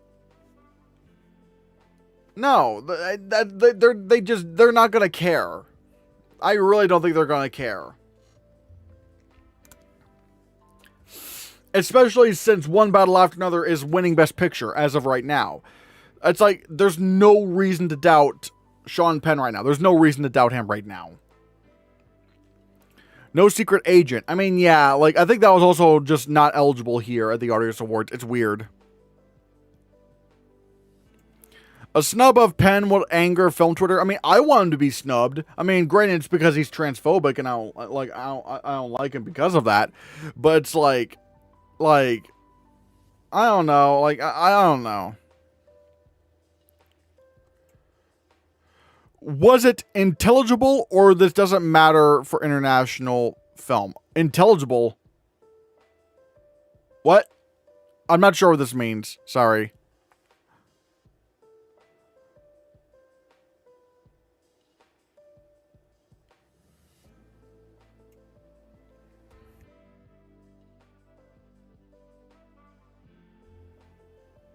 But let's see. Okay, for some reason... okay, yeah. For some reason, it's not showing, Annie Rude and Free... Wait. Yeah, wait, yeah. Okay, I don't know why it's not showing Freedom Murphy's, thing. I could see why it's not showing Annie Rude's, chat, even though I would probably, like, but yeah, like, Roman Polanski, a girl, and got a standing ovation at the Oscars, yeah. Granted, I don't think that would happen now, but it's still weird. Okay, bookmark this. I will come back and cackle Hannah and send you cookies. I want a cookie. Give me a cookie. Or send me money for cookies. Look, I have a Ko-Fi link in right here, okay? If you give me money, like if you send money to my Ko-Fi, I will buy cookies. I will buy cookies if you send either through the Ko-Fi or the PayPal link in the description of this video of the stream. If you send me money, I will buy cookies. I will, and I will enjoy cookies. God, I want cookies now. I want cookies. But yeah. Funny not you say, oh yeah, buy one battle after another, buy. Better later than never, am I right? Yeah, but to be fair, it wasn't eligible, so yeah. Now, if one battle after another missed casting at the Oscars, that'd be great. Oh, ineligible. Was it ineligible, or this doesn't matter for international film? It was just ineligible. It doesn't really matter for international film at all. Not really.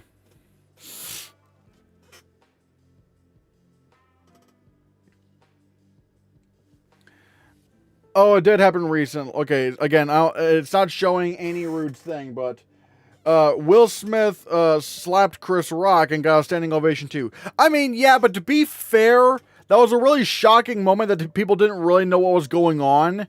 It was just kind of weird. And let's be real, what Will Smith did was bad, but I don't think it's comparable remotely to Roman Polanski, like, at all whatsoever. I mean, let's be real here. Again, Will Smith deserved to be punished for what he did. I mean, what he did was stupid, but he's nowhere near as bad as Roman Polanski. Nowhere near as bad. So, yeah. No, I mean, international film at Artios. Well, the international film thing, that's just for, like, casting. Again, like, that's just for casting. I'm assuming these casting directors are still at, like, are still members of the Casting Society of America or something like that. I'm scared for director. I am a little bit too. I do think Ryan Coogler's getting nominated. He's gotten nominated for 18... No, he's won 18 awards. I don't see a reason to doubt him. So, but again, there is always that little bit of a worry, but I think he's still going to get nominated. I think he's going to get nominated. I mean, and plus he's going to get nominated at the BAFTAs, right? Because, like, they still snubbed Del Toro in favor of him, so... And even the BAFTAs went for Ryan Coogler over Jafar Panahi, so...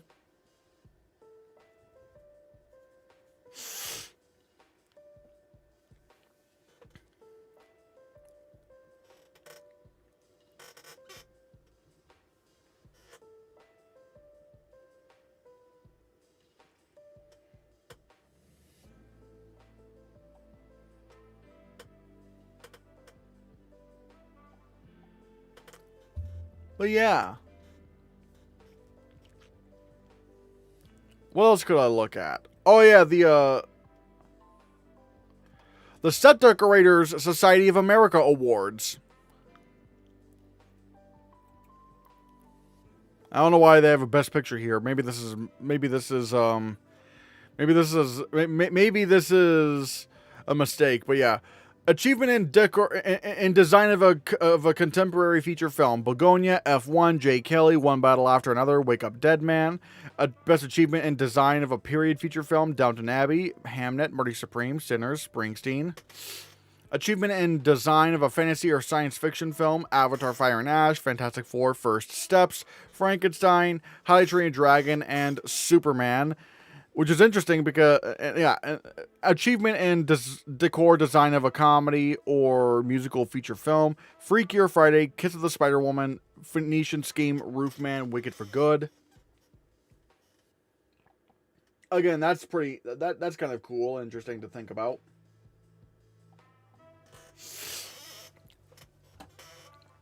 That, the fact that they literally split up, like, comedy musical feature film away from the other films is interesting to see how that. But yeah.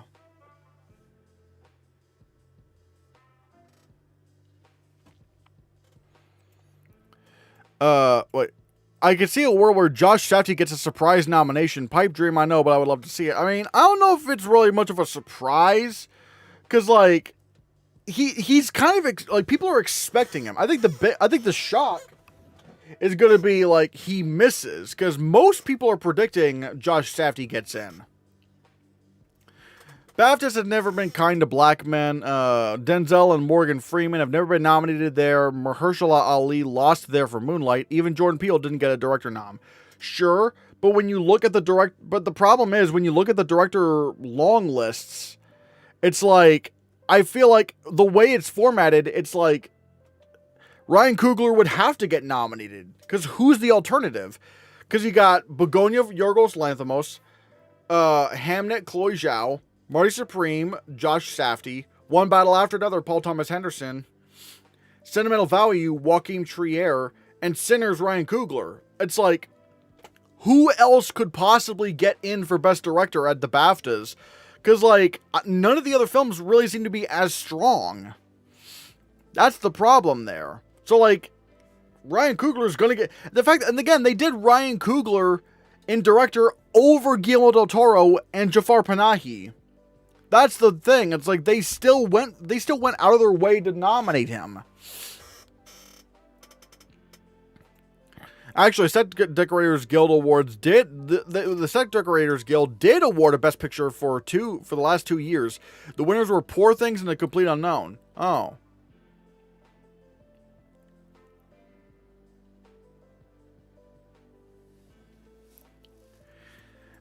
Is Jessie Buckley a clear frontrunner now? She has been. I've had her at number 1 since I've had her at number 1 since TIFF, since it broke out at TIFF. Like, she's happening. The concept of Freakier Friday having more guild nominations than Ann Lee. Oh my god. Oh, poor Ann Lee. I actually just saw Ann Lee, The Testament of Ann Lee. Very good film. I thought, like, man, it's a real shame how far this film has fallen in the awards race. Because, like, man, it's just shocking how much the industry hated this film. Yorgo could get a shock director nom at BAFTA. Again, I don't think it's going to be that shocking, because you look at the short list, it's like he probably just would get in. Yorgo Lanthimos is probably going to get nominated for Best Director. The way that, because the way the shortlist works is that there are 5 women, 5 men, and there are 6 nominees. Yorgo Lanthimos is just going to stumble his way in there. So yeah.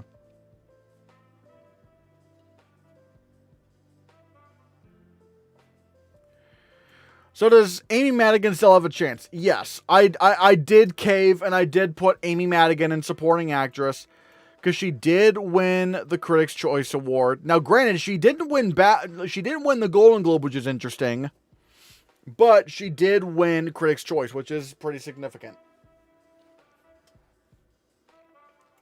Also, I just realized, can we get any more super chats?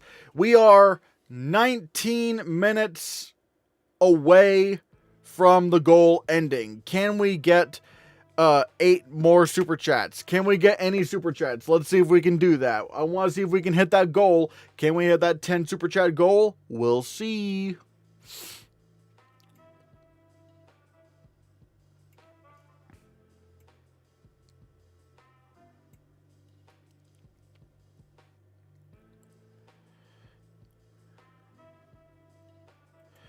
A24 was willing to work with Brady and Mona again and release Ann Lee after a year, 2026, not 2025. I wonder if it would have fared better that way.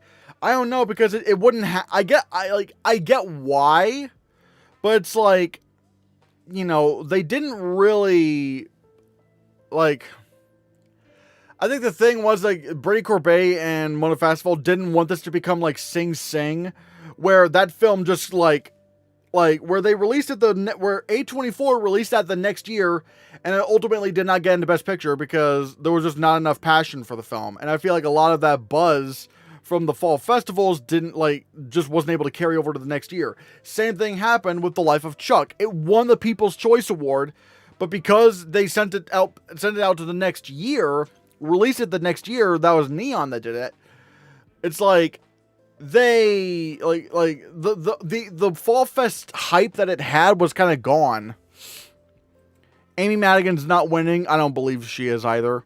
If Odessa Azion gets snubbed, who do you think gets in her place? I don't see a reason to doubt her right now, but I don't know. Maybe Elle Fanning. I don't know. But she's not even... Actually, you know what? Gwyneth Paltrow would be my alt. She'd be my alternative.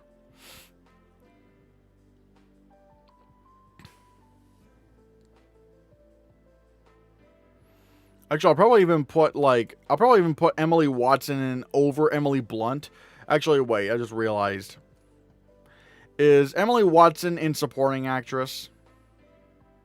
Yes, she is. She isn't at the BAFTAs. She's longlisted. So you know what? I'm going to put Emily Watson. Actually, wait. Ooh, I could probably even put her in. Oops. Yeah, I'll actually put her at number 8. Yeah, why not? Me.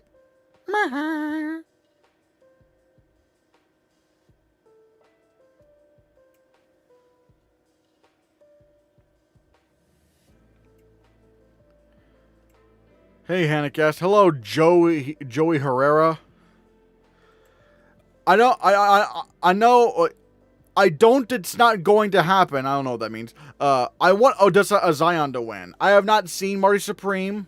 I want to see it, but I don't have any money right now, so I can't see it. But I want it. But I want to see that film. No, I meant, does Amy Madigan still have a chance to win?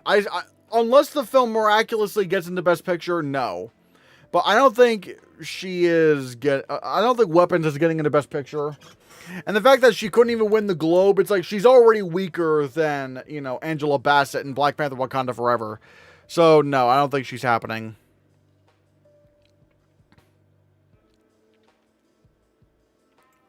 I'm pretty sure Madigan is still taking SAG. I don't know. But BAFTA may go with Inga. I don't see neither of those going with Tiana. No, Tiana Taylor may very well go to, BAFTA and SAG. What? She could absolutely win those two. If One Battle After Another is winning Best Picture, I think she's winning Best Supporting Actress. That's kind of the logic. And yeah, she could just take SAG and BAFTA. I don't think you can make a good case with Amy Madigan if her film is just not in Best Picture and Tiana Taylor is in the Best Picture winner. I just don't think there's a good case to be made there.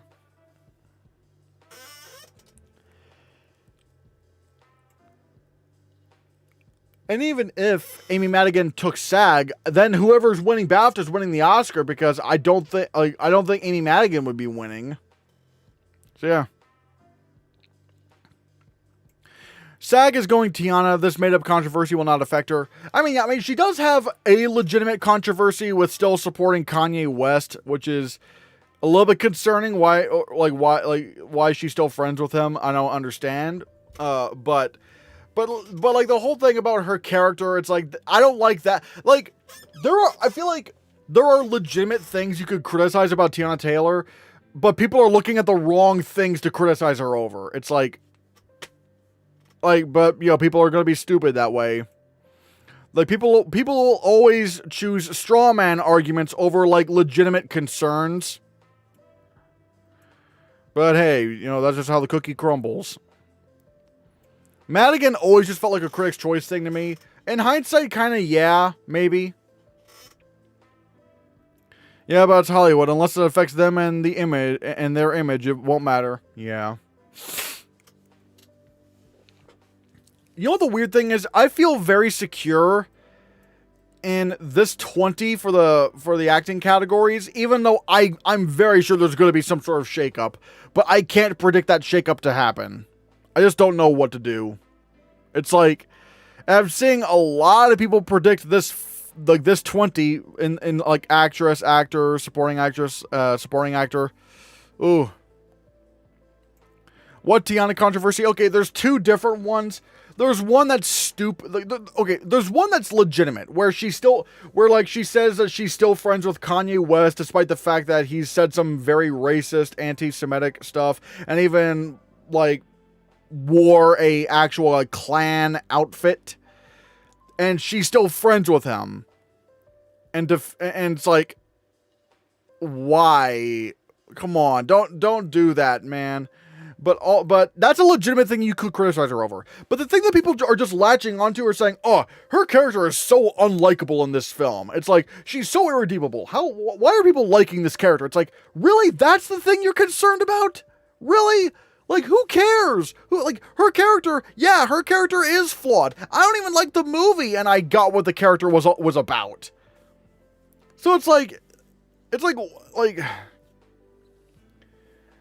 again, people are just reaching for straw man arguments when criticizing it's just, ugh, God, I don't understand it.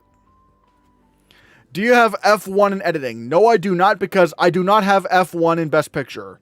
Time and time again, we have learned you want to prioritize Best Picture nominees in editing. You want to do that. Look at Challengers. Everyone thought that was going to get nominated for editing. That didn't happen.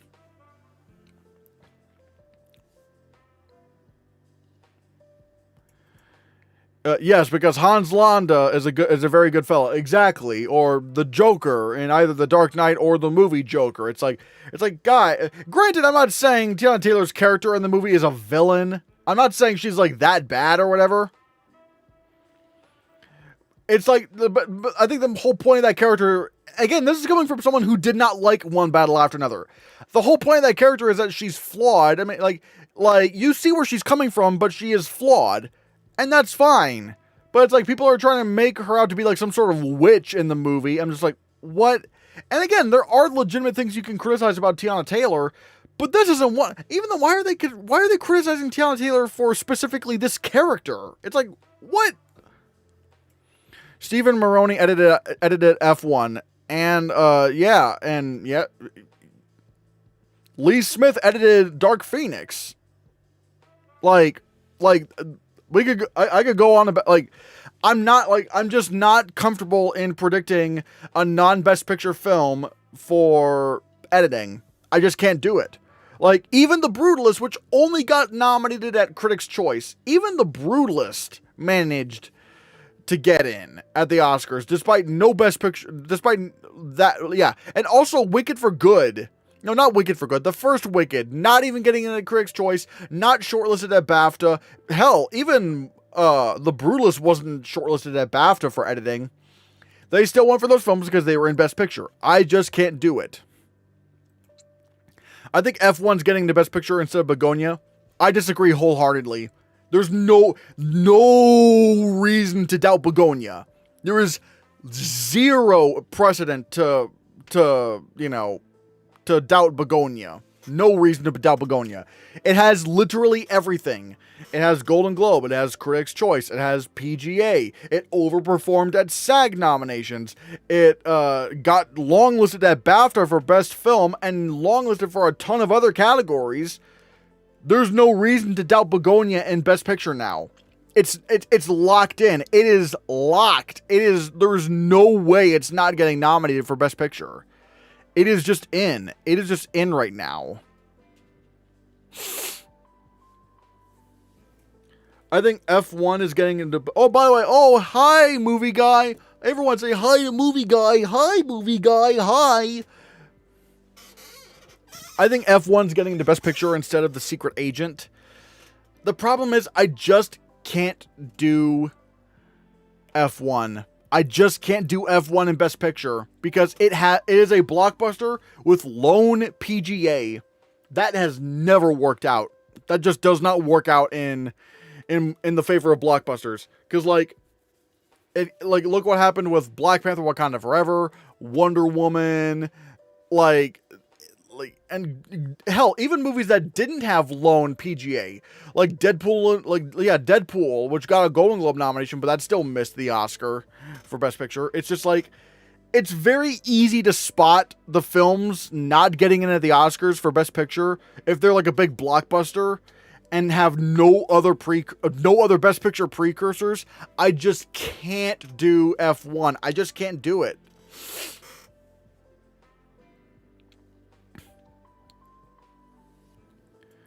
PGA, Critics' Choice, Globes, and BAFTA long list. Yeah, I mean, yeah, because, yeah, it's like, yeah. Yeah. And Begonia's locked in.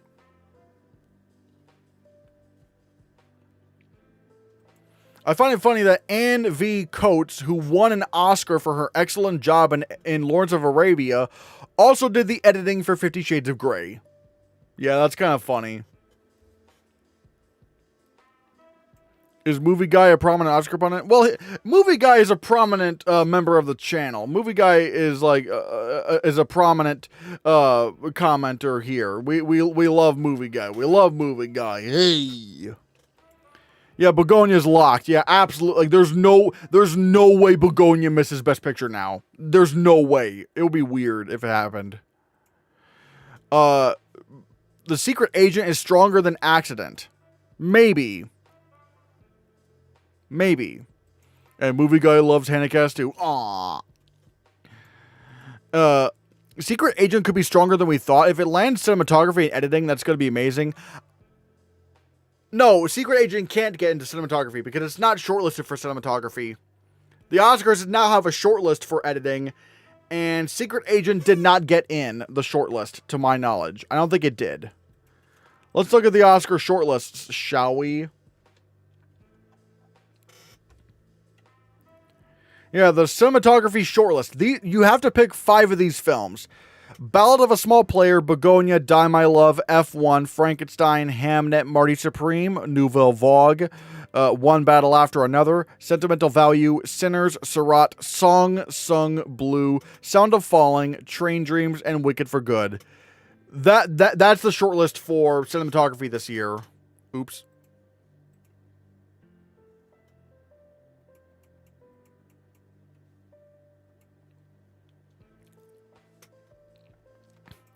What movies in 2026 are you most looking forward to? Easily the Odyssey. Christopher Nolan's The Odyssey. Dune Part 3. I'm very excited for that. Greta Gerwig's Narnia film. Really excited for that. Steven Spielberg's Disclosure Day. Hell yeah. And look, I'm going to be real. I'm really looking forward to Avengers Doomsday. I'm really looking forward to that. Because that film, like, it's weird because, like, Marvel's been very hit or miss, but I'm just so intrigued by it all.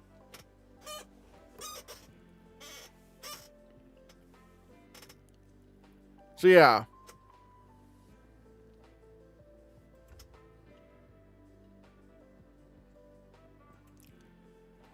But yeah, I'm also looking forward to Clayface. That's DC Studios' film coming out this fall. It is going to be a body horror movie, which I'm really excited for.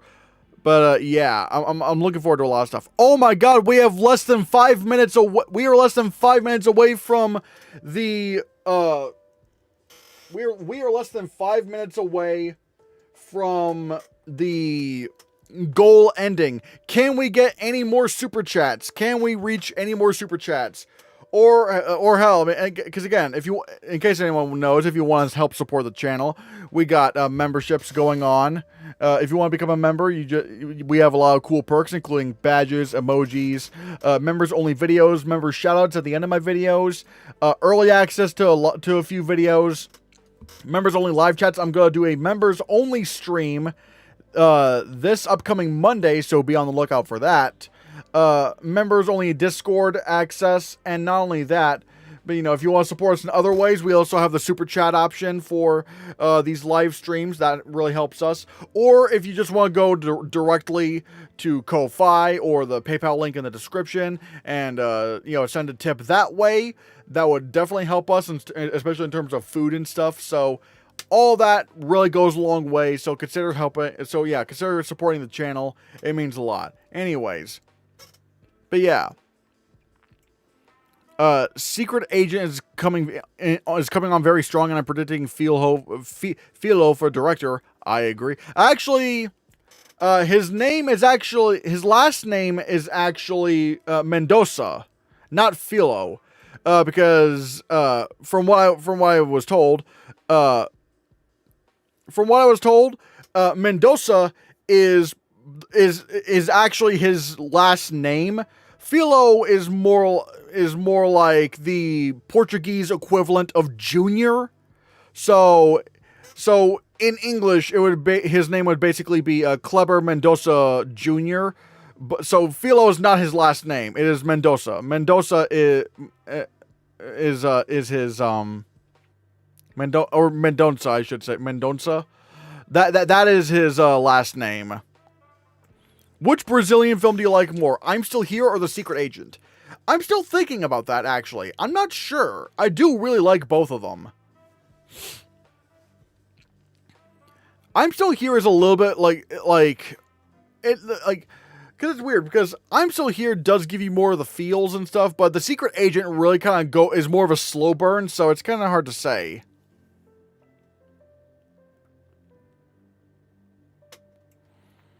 Fun fact, the most wins for editing is 3, tied between 4 people. Interestingly, Michael Kahn and Thelma Shoemaker both have only been awarded for working with the same director, Spielberg and Scorsese. Oh. Martin McDonagh has a new movie with Sam Rockwell too. Hopefully it's his year and he wins a major Oscar, not just short film. Yeah, I'm currently predicting Wild Horse 9 to be nominated for Best Picture. And right now I have it at number 1, even though it's probably not going to be number 1 till the rest of the year. But I want to stick with Martin McDonagh films. Daniel Mendel and Ralph Dawson are the other ones with 3 wins. Ooh. All right, guys, we got a minute and a half until the goal stops. Are we able to get any more super chats? Can we get any more super chats going in the chat? Can we see that little goal be bumped up a little bit? Let's see if that can happen. We have nearly a minute until the goal closes. Yes, Philo is Portuguese for son, but there are people who use who use junior. Yeah, that's what I was saying. It's like the Portuguese equivalent of junior, but yeah, Philo is not his last name. It is Mendonça. Yo, thank you, Movie Guy, for the super chat. Everyone, give Movie Guy some blue Hannahcast heart emojis if you're a channel member. My God. Thank you so much, Movie Guy, for your support. That really helps out the channel a lot. Thank you so much. How are you able to see The Secret Agent? I'm a member of the Midnight Critics Circle, so I was able to see a screener. Kleber Mendonça Philo means Kleber Mendonça's son. Yeah. Might be a hot take, but I never consider BAFTA to be part of the awards race because they're too biased with British West European films. They can make live action Peppa Pig and they'll probably put it on the long lists. But they still do correlate. But a lot of the winners still correlate a lot with what ends up winning the Oscar. So it's like, it kind of does, BAFTA kind of does matter. BAFTA really does matter in that regard, I feel. So, yeah, I don't know. I feel like BAFTA is very important in that.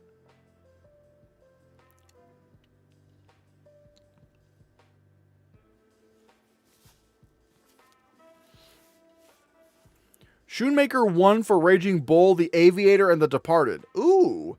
I would have thought that $1 Million Baby would have won editing that year.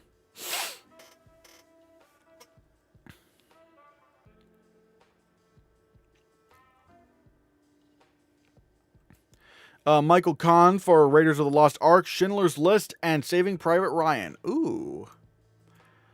I want to know from you, what are your thoughts on Wicked for Good? It's mid. I love the first Wicked is like genuinely fantastic, but my God, man, like Wicked for Good, I have so many issues with it. I almost wonder if I should just make like a members only video, just me ranting about Wicked for Good and my numerous issues with it. Because it's not even terrible. It's just like very mid, but like the mistakes it makes just makes me so angry. It's like, God, how could any, like, this is just insanity. So it's like, I don't know. Con 1 editing. Oh yeah, someone. Yeah, oh yeah, someone. Oh yeah, someone did say that. Yeah.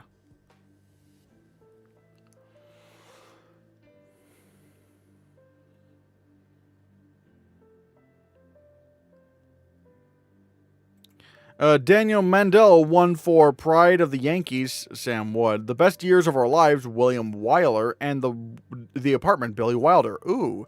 For me, it's a bad 4 out of 10 movie. Just watch Twisted, the better version of Wicked, and Aladdin. For me, my main problem with, like, Wicked for Good is just, like, it feels so inconsequential. It feels like they're just kind of, like, the first Wicked felt like there was so much passion going for it. Like, it felt like there was just so much passion for the first Wicked and how it was being made, but the second one just kind of feels like everyone's just kind of going through the motions. It's just not exciting, and the story's just not interesting. Like, the way they just try to hammer in so many Wizard of Oz references, which I get why they're trying to do that, but they don't really dwell in them. And ironically enough, because they don't show Dorothy's face, it removes a lot of important scenes that I feel like would really, really work. And again, I know a lot of this was in the Wicked stage show, but it still doesn't mean it works as a movie. Again, let me know if you go. Yo, Movie Guy sent in 5 members, 5 memberships. Thank you. Everyone say hold on, who got a membership? Place Bo Plays Records got a membership. Alex Draganosa got one. Ed Tierney, TBI Marina, and Esteban Carlos Ludena got a membership. Everyone send those blue Hannahcast heart emojis out to Movie Guy. Thank you so much, Movie Guy, for your support. That really helps out the channel. Thank you so much.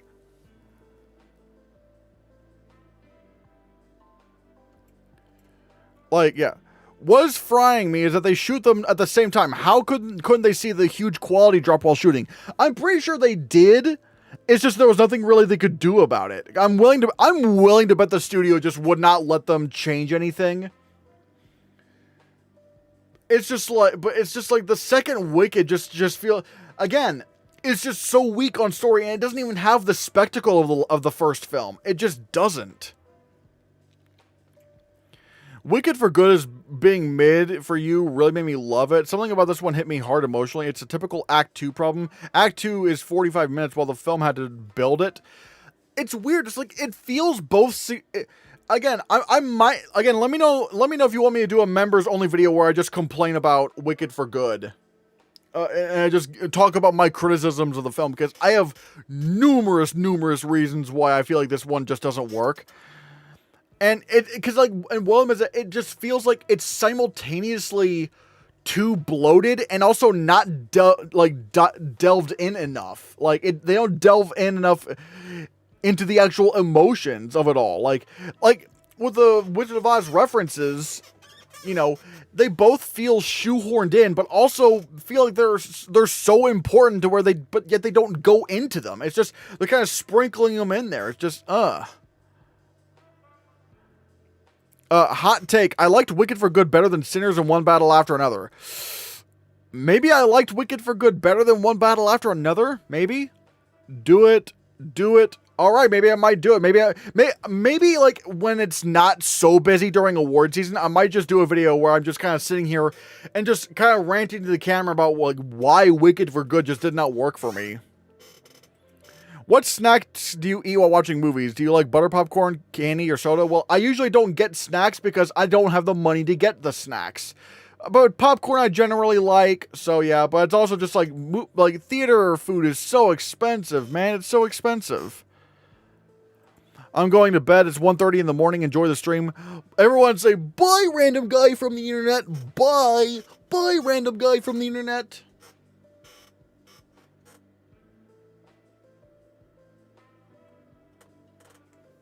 But yeah.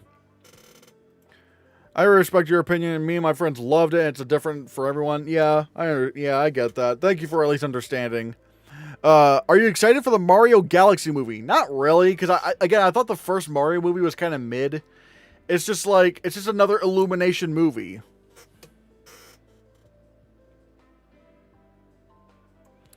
Hot take, one battle after another isn't that amazing to me. I'm confused why it's steamrolling, and I'm waiting for a Moonlight to come in and kick it out of the Best Picture win.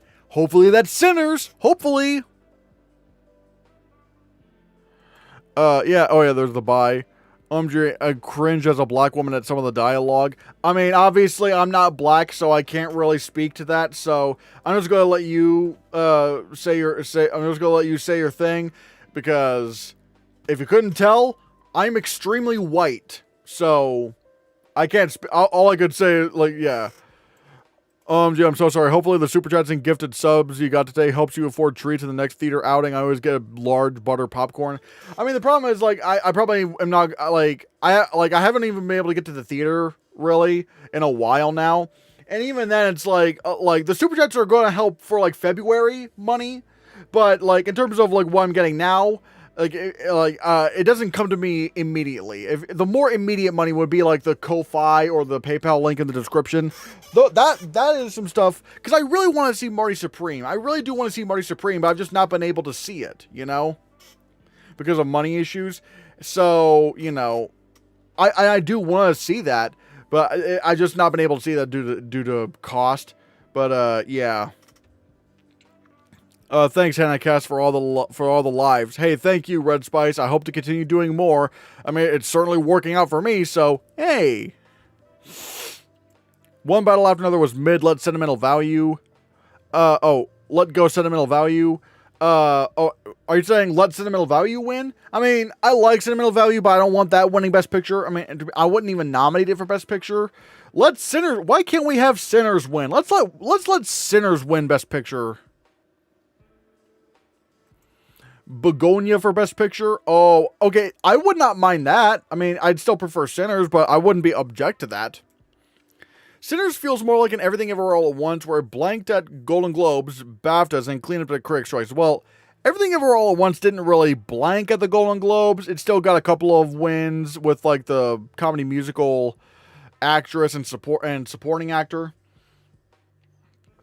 And Sinners did win Best Score, which is good for it, but they didn't air that during the broadcast. And it also won the fake award, the box office award, which is stupid, but yeah. The problem with that, Annie Rude, I don't want to put that on screen, but the problem with that is that it's there are problems. Because Sinners is so lame. No, Sinners is not lame. Boo, boo, boo. Sinners is not lame. Sinners is peak cinema. Peak cinema. Peak.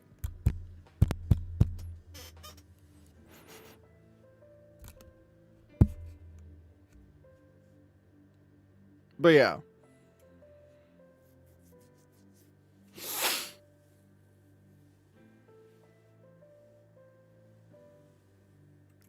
Marty's doing well at the box office. Should we consider it for a crazy PGA upset?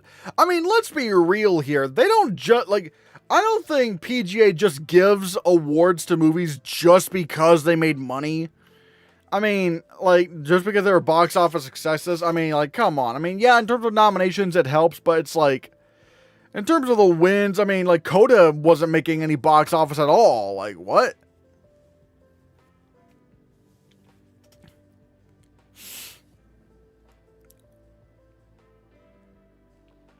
I saw Sinners exactly the way Ryan Coogler wanted it to be seen, on a small screen in a plane. Jesse Plemons saw Sinners that way too. Aw, man.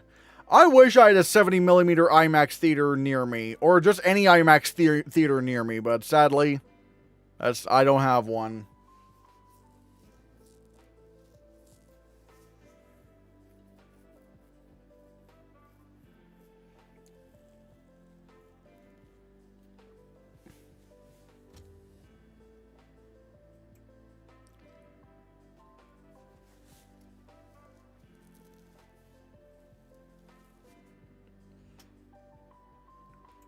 When the Vampires and Sinners did Rocky Road to Dublin, I was in heaven. Yeah, ironically enough, that's the song I've listened to the most, and it's not even an original song. Like, I don't know why. I don't know why that's the song I just like listen to a lot. I mean, I've listened to "I Lied to You" a lot, obviously, and also last time I seen "The Sun." But "Rocky Road to Dublin" is just one that I just keep going back to. I don't know why. Hopefully, one day you can move to LA or New York, the two best cities in the U.S. for movie lovers. Problem: that's really expensive. We hope, like, my goal this year is to move to Pennsylvania. Like, my goal is to move to Pennsylvania. That sounds like a good, it sounds like it's going to have better jobs. There's probably more movie opportunities and stuff. So, yeah. If Odyssey, Dune, Project Hail Mary, and Michael are in, I can't see Narnia getting into best. What the hell? Thank you so much. Oh my god, wait. I didn't even get a notification on my phone yet. But yeah, thank you so much for... Oh, well, thank you so much for the support. I'm not gonna say your name because, you know. But yeah. Yeah, thank you so much for the support. My god.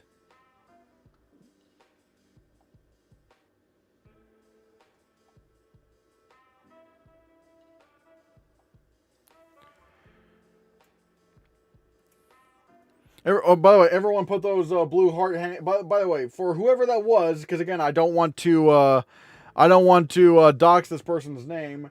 We'll just say anonymous, unless this person says it in chat or whatever. But yeah, thanks. Put those blue Hannahcast heart emojis out. When I become a filmmaker, I will never film in IMAX 3D or some other stupid expensive shit. I want my films to be the same for everyone. I mean, I don't think IMAX or 3D is stupid. My problem is that with you know, I don't know if I could ever shoot on film because I appreciate film. However, I'm lazy. I don't want to deal with the headaches that come with filming on film. So, yeah, I don't know. Like, that's just kind of like a thing for me. Like, you know, like, but like, I'm not going to judge anyone for filming in like IMAX or 3D or something or whatever. It's like, what? It's like, I think the bigger issue is that like, for example, you know, with IMAX films, they're just generally not available in the full format on home media, which I feel like needs to change. But like, just generally speaking, it's like, for me, it's more of like an issue of, you know, of practicality. But yeah, which films with Oscar buzz do you think will get 0 Oscar noms? Testament of Aunt Lee, that's gonna get nothing. Jay Kelly, that's gonna get nothing. Maybe, I guess Nuremberg could probably get nothing. But yeah. Hot take, Sinners is good, but is Coogler's second weakest film, only ahead of Black Panther Wakanda Forever. I agree that Wakanda Forever is his weakest film. I've not seen Fruitvale Station, so I can't speak to that. But I think it's his best film, easily. Matt Neglia, Oscar expert, and Brother Bro are all in New York. Yes, and they probably make significantly more money than I do, so I can't do that. For me, again, I would like to move to New York, but the problem is that it's so expensive over there, so I can't do it. I had a dream that Ann Lee had a few Oscar noms, then I woke up. Aw, man. I want Amanda Seyfried to get in. Like, I've not seen Hamnet, so I can't say for certain, but right now, Amanda Seyfried would be my pick to win lead actress, genuinely. Remember when Springsteen was a thing? Yeah. I should have seen the warning signs that the director was just not like an Oscars kind of director, or like was just not making like acclaimed films that much. So yeah. I could see The Odyssey being top 3 for Best Picture. I hope. I would like that. I loved Ann Lee. I hope it gets nominated for something. Yeah, but sadly, the Oscars I was about to say the industry, but no, the Oscars also really, really hated Ann Lee. The fact that it got no shortlist, what's not even close by the Sun in Best Original Song. You gotta be kidding me. Like, that film didn't even get song at the Globes. No, not the Globes. That film didn't even get, that song didn't even get, like, that film did not even get song on the shortlist. And yet that shortlist is so mid. Hugh Jackman was the frontrunner to win Best Actor for The Sun before it premiered at Venice and TIFF. Yeah. Here's hoping that the Holy Spirit can, the next film in the trilogy will be good. I don't know. I still want to see Ann Lee. It's very good. I could see why it would initially be polarizing, but I'm a big musical guy, and granted, this is not like a traditional kind of musical, but I was really digging it. I really dug it. I might end the stream in about 5 minutes. I'll probably stop at like 7:30 or something. So yeah, we got 5 minutes till we wrap up. Any other things we want, like any other questions or super chats or, you know, Ko-Fi donations or anything like that, or PayPal or PayPal tips, just anything. But yeah. Florian Zeller's next movie, The Bunker, stars the weakest actor in SAG, Paul Dano. Oh my god, yeah. You know that, like, either at the Oscars or at SAG, they're gonna bring out Paul Dano, and they're gonna bring him out, and everyone's just gonna get up on their feet and cheer for him, because, like, what the fuck was Quentin Tarantino talking about? Like, actually, no, wait, yeah, no, SAG may actually do that. They may actually just, like, get Paul Dano up there, and, like, everyone just cheers for him, because, like, what is Quentin Tarantino talking about? Like, I don't understand why. For one, it's just rude. It's just rude to just say that as a big director, just saying that Paul Dano is, like, the worst actor at SAG. It's like, what? But yeah. I've seen some things about the 2027 award season. Is The Way of Wind 2026? I have no idea. Thanks for streaming and reading all the comments, Christian. I don't have a lot of friends IRL, so watching you stream is like hanging out with and social interesting with a close friend. Appreciate it. Well, I appreciate those kind words, Annie Rude. Thank you so much. With K-pop Demon Hunters being ineligible for BAFTA, this won't affect its chances to win the Oscars since it won the international and American votes. I don't see Zootopia 2 happening. I don't think so. I don't know. So, yeah, I don't think Zootopia 2 is going to win the BAFTA either, because, like, even the first film couldn't win the BAFTA. It lost to Kubo and the Two Strings, so, yeah. The funniest thing that ever happened... Yo, movie guy, thank you so much for the tip. My god, thank you so much. Everyone, put in those blue Hannahcast heart emojis in chat. Thanks, movie guy. Thanks. My god. Thanks, movie guy. Thanks. My god, thank you so much. But yeah, yeah. The funniest thing ever was Bo Burnham winning DGA First Time Director against Bradley Cooper, who was competing in the main category. Yeah, that did not make any sense to me. It's like, if you didn't think Bradley Cooper was the best First Time Director, why'd you nominate him for Best Director? It was so weird. That did not make any sense to me whatsoever. Ann Lee trailer was peak. Oh, just you wait. Wait till you see the All Is Summer scene. That scene is amazing. Zootopia 2 is looking weaker than the first. Yeah, I'd say so. Other than box office, yeah. Also, Bo Burnham winning Writers Guild. Yeah, that was also weird. He won Writers Guild for original screenplay, even though he wasn't nominated for the Oscar. It's like, guys, why did you snub him for best original screenplay at the Oscars if you thought he had the best original screenplay of this bunch? What? Honestly, the only Disney film that could win BAFTA this year is Elio. Yeah. Yeah, but even then, I think it's just going to be Little Amelie or Arco that wins the BAFTA. Bye, Christian. Bye. Bye, ZJ13 Goat. Bye. Bye, ZJ13 Goat. I guess you're heading out. We're going to head out in a couple minutes, so yeah. What's your opinion on Wish? For me, it killed Disney animation. Wish is probably the worst Disney film I've seen since Chicken Little. I'm not even exaggerating. Granted, I've not seen every Disney movie between Wish and Chicken Little, but of the Disney films I could think of, Wish is really, really bad. I was kind of shocked as to how bad Wish actually got. I'm a star! Watch out, world, here I are! It's like... Are we serious, man? I think Little Amelie's winning the BAFTA. That's fair. That's fair. That's a fair assumption. Like again, it could either be Little Amelie or Arco, but really, it's kind of like whatever, you know. I think it was slightly better than Strange World. I've not seen Strange World, but I cannot imagine like Strange World being worse than Wish. Like Wish was like impressively bad. Like at least what you could say from, you know, like at least from what you could say about you know Strange World, for, you know, from at least from the trailers I've seen, it visually looks nice. You can't even say that about Wish. Wish looks cheap. Like it looks like Wish visually looks bad.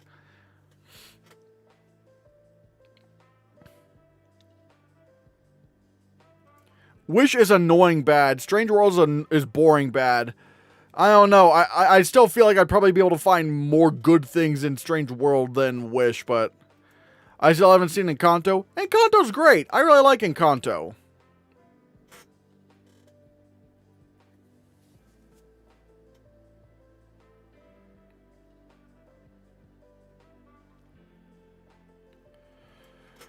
Luckily, I didn't witness either Wish or Chicken Little, but I did watch Home on the Range, which has 3 canceled actors. Randy Quaid, Roseanne Barr, and Cuba Gooding Jr. Oh my god. Oh my god, you're right. Holy shit, man. Oh no. I'm not, like, oh my god. Oh god. Oh. Ugh. God. Oh no. Have you seen Moana 2? I've not even seen Moana 1, so no. I need to watch the Moana movies. I'm pretty sure I'm gonna like Moana 1, but Moana 2 probably not. But yeah, guys, I think that will about do it for this stream, everybody. Thank you guys so much for watching. And again, keep in mind, if you are a member, I'm going to be doing a members-only stream on Monday. And also keep in mind, this upcoming Thursday, be up and ready at 7 a.m. because I'm going to go live for about an hour for the Oscar nominations pre-game show. And then we'll transfer that over into a members stream once the Oscar nominations get ready to start. And we will do a members exclusive live reaction to the Oscar nominations, which I will edit and make into a video, you know, for free. I'm not going to make non-members, you know, pay for something that they already got for free. No, the actual edits and stuff. Same thing with what I did with SAG, where with SAG, I did a live reaction for members, but then I edited that down into an actual video for everyone to watch. Same thing is going to happen for the Oscar nominations. I'm going to go live at 7 a.m. on Thursday to talk about last-minute predictions, or last-second predictions, I should say, and hopes for the Oscar nominations. And then, you know, get ready for that Oscar nominations announcement. And then we will transfer that into a members stream where we talk, or like where we react to the Oscar nominations together. And then I'll take like 5 minutes for questions, and then I'll end that stream so I can get to editing that video. All right?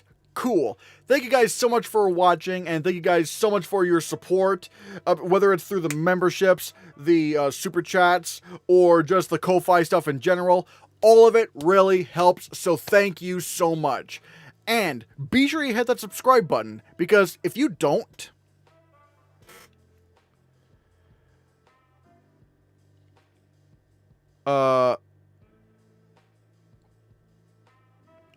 you're gonna be in the Home Alone. You're gonna be on the Home on the Range sequel, and you will also be canceled.